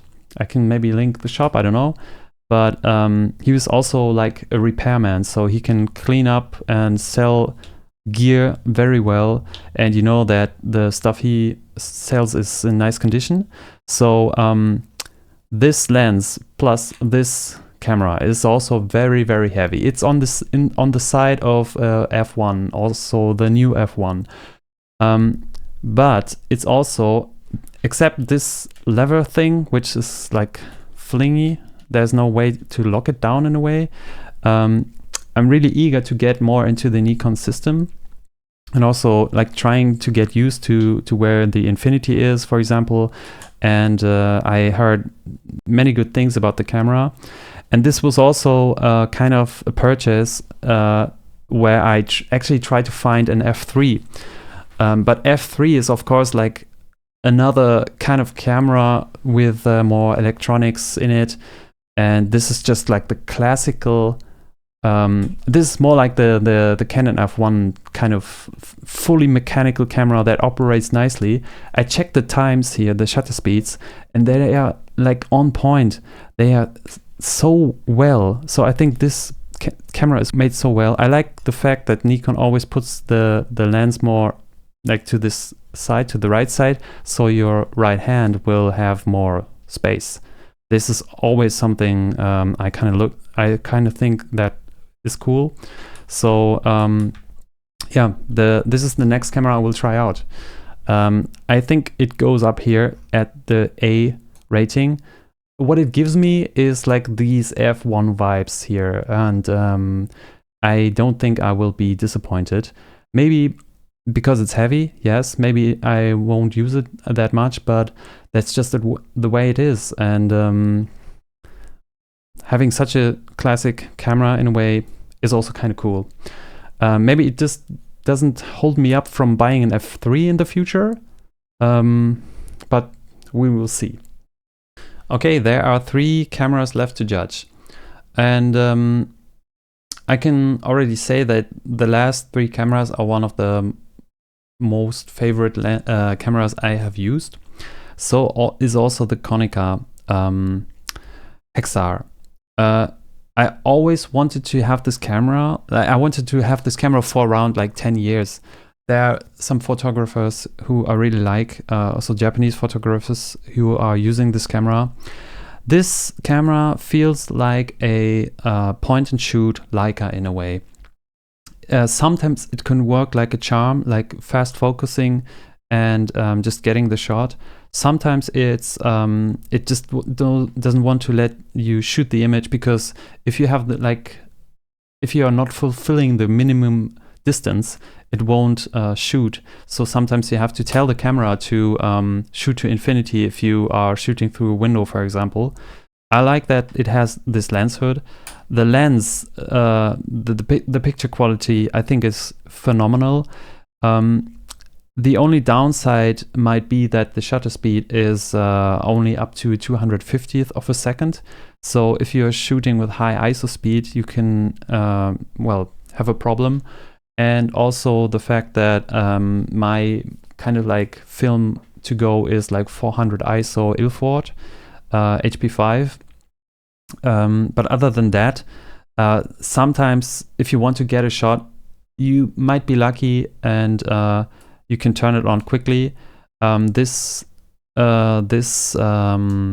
lever here is a bit finicky in a way, and also some operation. is kind of like weird.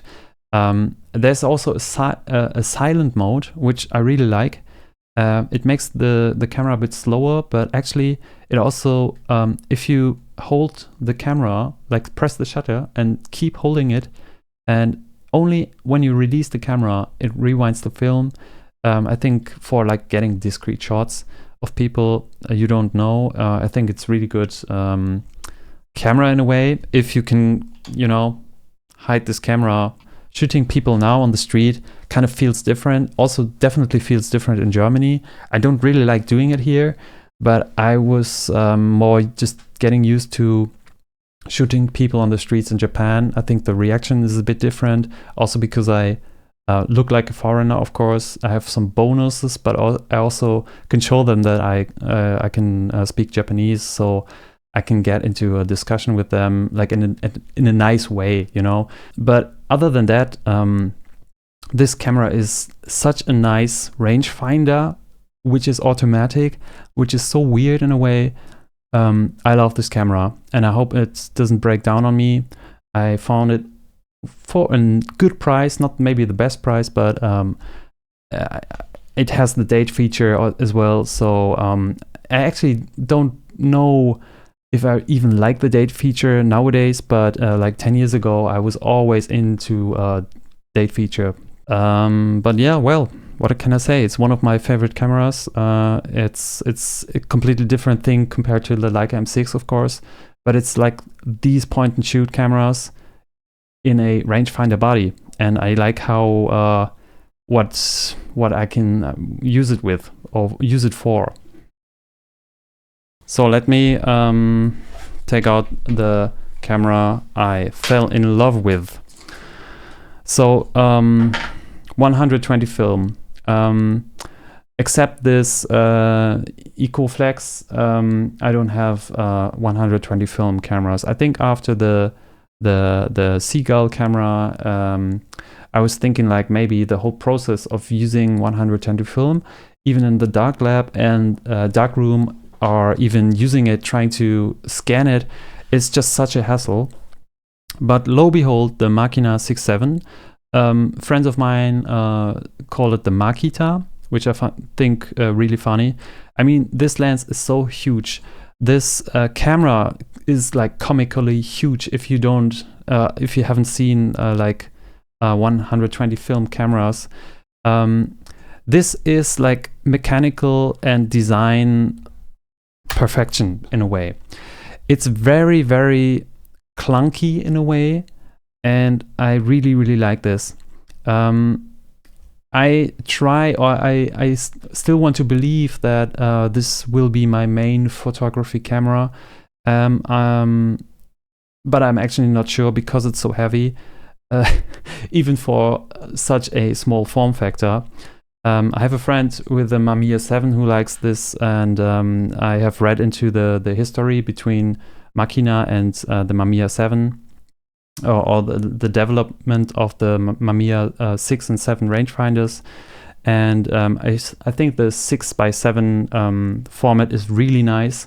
Actually, the Makina 6.7 is more like a 6:5.5 or something like that. It's a bit more square in a way. I mean, this lens is kind of, it's so huge, but it's also so tiny in a way, like thin. I have some photo books. I have to show them to you as well. So just to show you, one of my favorite photo books is The Moon Following Me by Amy Fukuyama, or Fukuyama Amy. And she does very, very, like, they kind of look boring, the pictures, but they are so special in a way. And she took all photos with, sorry, I'm not showing you anything. She took all photos with this camera, I think on ISO 100 Ilford or something like that. And that's also the reason why I actually wanted to buy this camera, to kind of trying to recreate the pictures, but also wanted to get into like 120 film rangefinder style. The Mamiya 7 also seems very, very nice. I have looked into the Fuji 670, I actually compared them side by side, and this is actually the cheaper way to go to this thing. But the Fujifilm, I heard that like they don't really service them anymore, although it's a newer camera. It's a bit problematic. This shutter speed is definitely different. I have to show this to you. So the shutter speed goes like this, and the Fujifilm one is much more silent. And some people even say like you don't really realize when the shot is taken. The Fujifilm is also like kind of more compact, but also more modern. And yeah, well, this is just one of the itch I had when I wanted to have a bit more mechanical approach. The design is phenomenal. I know that there are these, how do you call them? I have to look this up. Okay, I totally forgot the name, but it was the Agfa Optima line. I don't really know who tried to replicate which camera, but I also think the Agfa Optima line is quite nice, but I just didn't try it out yet. So just staying with the Machina 6.7 for now. I think it's such a huge camera in a way. If you are not used to this kind of style, but it's also such a compact and small camera if you compare it to other cameras for 120 film. It's very mechanical. It does have a spot meter, light meter in it, which is very nice. I think I underexposed my images, but I also think it's because of the shutter speeds. I checked them, and I think the 1/500th of a second is more like a 1/300th. That would also mean that it would have been overexposed, but I think my metering just sucked. But I just can't put it other than here. I think it's one of my favorite cameras. But when I look at this line now, I can see like I also like premium cameras, you know. So, but that's the way it developed. So the last phone on this list and the last camera on this list is the iPhone 15 Pro.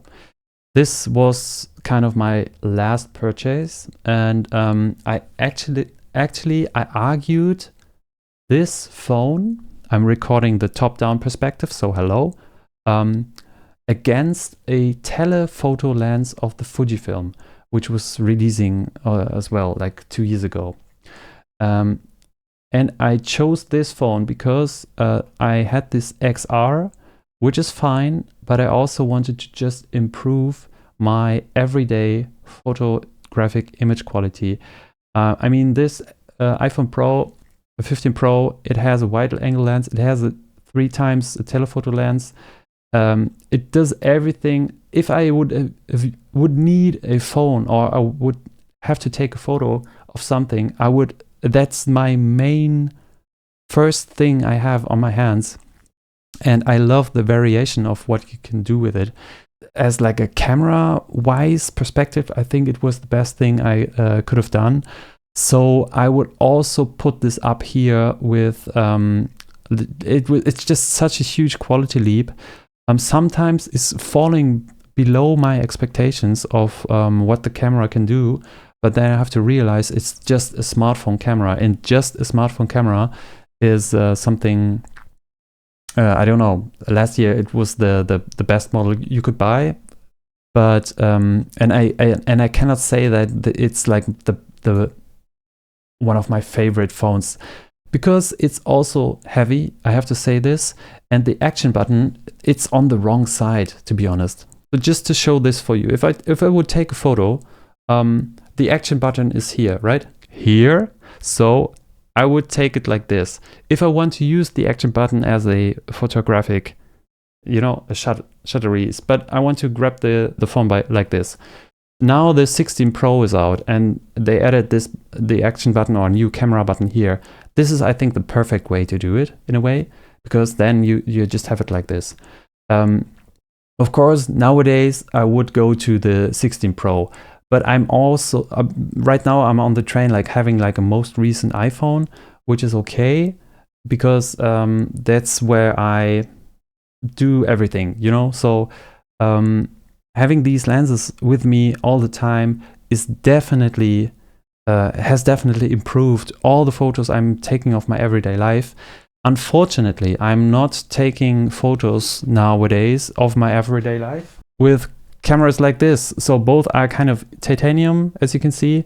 I would have loved, actually, I still think this is a really nice camera, although it's really heavy. It's one of my favorite cameras here. But this is, let's be honest again, this is the camera I'm always having with me. So I have to put this up here because it's just such a nice camera, such a nice system in a way to have with me. It depends on what you do with it, like always. Hello there, it's post-edit Misty here, Lars, whatever. I have forgotten one camera, and that is a really important camera, and I have to show it to you now because it's the Game Boy camera. I mean, this thing is so special. It's a cartridge, it's a game cartridge for the Game Boy, released in, I don't know, 98, 99, 2000. Is it on here actually? I didn't have this when it came out, but I found it really cool. And the thing is, it's just such a funny thing to play. So let me just show this to you. This is a modded Game Boy, by the way. It's a Game Boy Color. Look, it has the design of the original DMG1. And you can see here the iPhone. And there's me. There you go. Then you can save this, or let's make another face. Let's increase the contrast. There you go. Not only can you switch the camera, so you can like shoot other stuff, you know, like this one. It's a perfect camera, don't you think? I mean, look at this shot. It's a beautiful rendering of a building. I mean, the sky, details, everything is there. There's a funny face. Here's the picture I just took. So, of course, this has a super slow way of just shooting. The megapixel count is really low, where you can kind of make out things, but of course it is a completely different aesthetic. I had the printer also, but the printing paper, I think it's used up. It has like a thermal technology. It's not really modern, but I think many users inside the modding company have actually targeted this, and because you have things like the modern analog pocket, which is the one right here, on here you can actually save screenshots and also transfer the pictures to the SD card very easily. So it's the best way for me to actually put down this, like use the photos and put them on here or save them on here and then transfer them to the computer just for, like, you know, having fun with it. And talking about fun, you can also just play games, and that is also using faces. You can see here, right? So you have to run, and I think, I don't know, wait, how can you jump? Ah, yeah, you have to, like this, right? So I don't know, why not have some with the photos you just took? I think it's a brilliant thing. So you can also have like DJ games on here. Okay, just deciding for where the camera should go. I think I have shown you that it's actually a fun camera, and it's just, of course, not a really serious camera, but come on, we want to have fun. I love this camera. I love the concept. There was like a birthday party of also some other nerds like me, and we took a group photo with that, and one person was missing, so we could just add a Glumanda Pokemon on there, right? So let me show this. So take this shot, for example. You can frame it, for example. You can have some nice frames. I think there are also Nintendo related ones. Yeah, that looks really Nintendo-like. There we go. And then you can stamp. It's like this.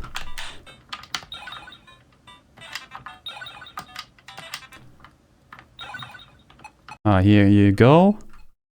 So you can have like Vario, kind of like eyes or eyebrows. And there we go. You can even have like Pokemon in here. I mean, come on. Let's have some Donkey Kong in here. Perfect. Save, yes. Exit, yes. Okay, so, I mean, come on. Why not just loving this machine? So, I have to be honest, this is fine camera. You cannot go wrong with it. There's even a guy I remember who took off this lens, and this lens actually has some not nice, like really shitty specs, but he was able to achieve some nice photos. There are people in the world who are traveling with this camera. It has this kind of fun way of having a limited camera with limited amount of photos you can actually take and be creative with it. Of course, it's this Nintendo Game Boy camera aesthetic on top of that, but I mean, come on, it's just fun. I don't know. Wait, how can you go wrong with this? So, I have decided to add this one also to my camera tier list. So this will be the 71st camera on here, and I will rate it a A. It's like the digital version of having a kind of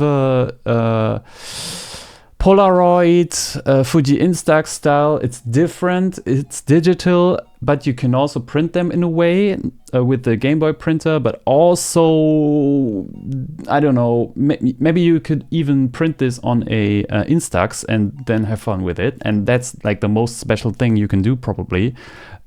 Is it an S? Technically not at all. How do I feel when I just put it here? Just to have fun, I don't know. It's a funny camera. Let's leave it at A.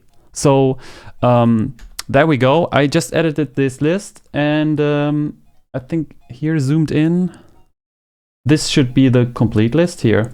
So there you have it. This is the complete list. Have fun with all the specs, stories, annotations I did with this. Keep it real. See you later, alligator. Bye. Just to wrap this huge video up, let's see on the S list. So there's my beloved LA20, the Olympus Pen W, the Contax T2, the Konica, the M6, the other Konica Hexar, the Machina 6.7. These are great cameras. These are one of my beloved ones. I don't want to part with them. Of course, some broke down, but that's the way it is. On the A tier list, I have like the most of the FD Canon system. All three cameras are completely different in their way. But if I would choose now, I would try to get my hands on an A1 and try to repair the squeak. That is actually really annoying on these cameras. The S95 in here, that was definitely a really nice camera when phone cameras like the 4S were definitely improving, but it was still good like to have a digital compact with me. I didn't like the video functionality, but I still have a lot of videos. I may want to do a video about that. I'm not sure. Instax camera, that's the best Instax camera I have for using Instax. The M2 is I think it's good that it stays. It could also be S actually, but I think it's okay to let it stay here. FE also really easy to understand camera. My bread and butter Fujifilm, the Nikon F2, it can probably become such a good workhorse. It's just heavy. I think design-wise it's very special, but it's also a really good camera. So let's go check out the B1. We have some older camera tech, digital camera tech. I think it's okay. the Canon EOS 5. I would have loved to put it more up here, but it's not going that way. The Seagull is a good TLR if you just want a mechanical working camera. I think they are very good. All other alternatives out there you could check out. The kind of like zone focusing Olympus XA2 was a bliss. I might pick it up one more time actually. Well, I wouldn't pick up this Konica Big Mini actually, but it was fun for what it was worth when I used it. Same with this other Konica Big Mini or even the Olympus Mju-1. I don't know if I would have get my hands on a Big Mini F. I think maybe I would buy it if it's a really good deal, and I think there's even a black version of it. I wouldn't buy the Canon 7 anymore. And also like these kind of more quirky cameras. I think this looks fine. Also like the Olympus Pen F. I think it's a great system in a way, but I don't feel like it should go up here. So it's okay to stay here as well with the other cameras. Yeah. So the C section, this is like the middle ground. But here with the C section, things get worse. Actually, when I look at the Revue right now, it was actually kind of like funny camera, but because it was so long time ago, maybe I feel like the quality when I have it in my hands anymore, I think it's still cheap. Maybe, I'm not sure. 70s rangefinder, they didn't really click for me when I look at this page here. So. They can be decent, but they are not really on par with just using like a good rangefinder.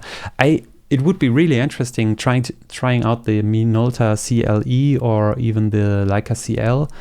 Maybe this is like what connects both sections together. But I had a CL in my hands and I wasn't really feeling it, to be honest. So yeah, the Caplio R6. What do I think about this camera? This could also easily be here because I don't think the zoom is really nice. The image quality is not really nice, but it also opened up like I could use it. The video was really bad. And of course, I mean the Beroquick, I never used it, you know, but I think it could be a nice camera in a way. Yeah, some cameras which didn't click for me, like the Ricoh GR1s, XA, the Nikon was, I think it's also very classy looking, but like operation wise, it's a bit old. And the new F1, of course, being such a good workhorse, probably, but I don't know. I don't regret selling this. And as for the D section, I mean, these cameras, I regret definitely selling the Agfa Clack, but I'm not into these like Kodak brownies, and like they are too simple in a way. I like more mechanical versions. I haven't got my hands on the SX70 Polaroid. Yeah, no, I don't feel like I will ever get my hands on it. This Siemens mobile phone was really bad, had such bad image quality, and other than that, like some clunky, funky stuff, but also some things maybe other people would rate definitely higher, like the T5 or the Mju-1. But it's okay for me that they sit there.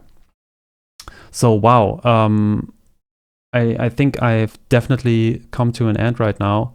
The only thing I could say that, let me look at the list I have with some future ways. Like, let me just take 1 or 2 minutes out of this long video and just tell you what my future expectations would be.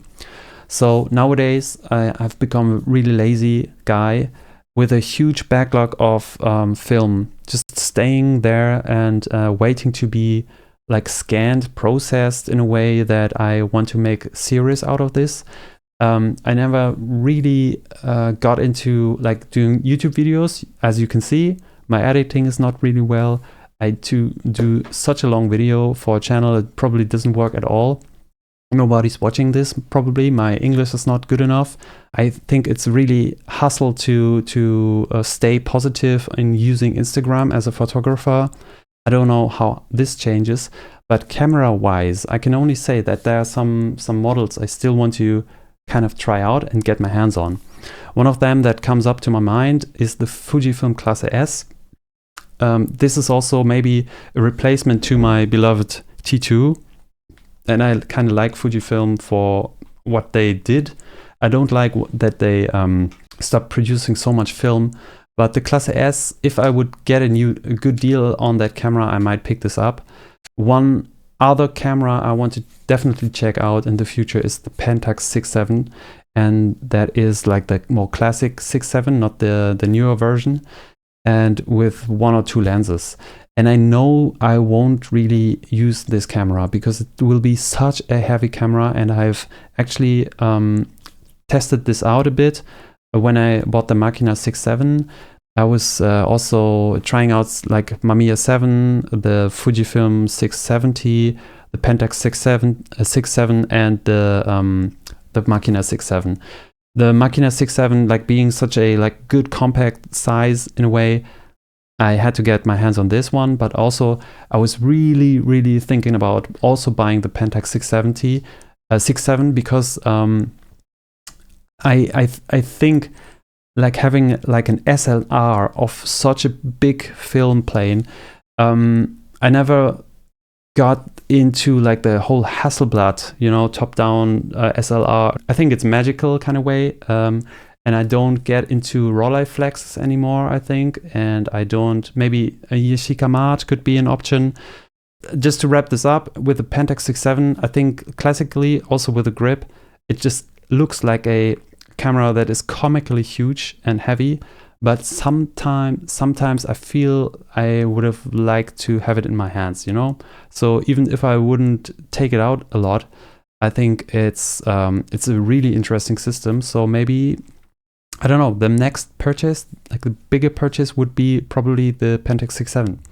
What's left maybe? Yeah, SLR wise, the Contaxes, I never got a nice body, you know, like there are some Aria and there are more like professional ones or like modern ones. There's like the 139 quartz or something like that. I'm not sure if I get into the Contax system, and I'm also not, I definitely won't go into the Contax G system. To explain this would extend the video even further, but I think it's good like how the T2 is kind of was for me. I don't think I need like an upgraded rangefinder kind of version. I had one in my hands, but the G system, it can be lovely, of course, but probably not worth the investment for me. Also with the Fujifilm or Hasselblad White, TX1 and stuff like that, they are just too much of like special cameras in a way, and I don't want to get into panoramic photography. I would rather go trying out like a few more SLRs, and that may be trying or relearning the Canon A-1, which I already said, but also maybe getting a Nikon F3. But I think that's about all those cameras I have in my mind, you know. So I was really wanting to kind of like do a biography on my photographic life in a way, talking through the cameras I owned and used and rating them. So that's why this video is so long. If you've reached this point, applause. Thank you for looking this video. I have to edit this now. This will just take probably weeks, but when it's out, I mean, it's out now. So thank you for watching, and see you. Maybe one thing I forgot, you can still check out my Instagram channel, and I have a website, not uploaded very much, but I mean, it is what it is. Bye.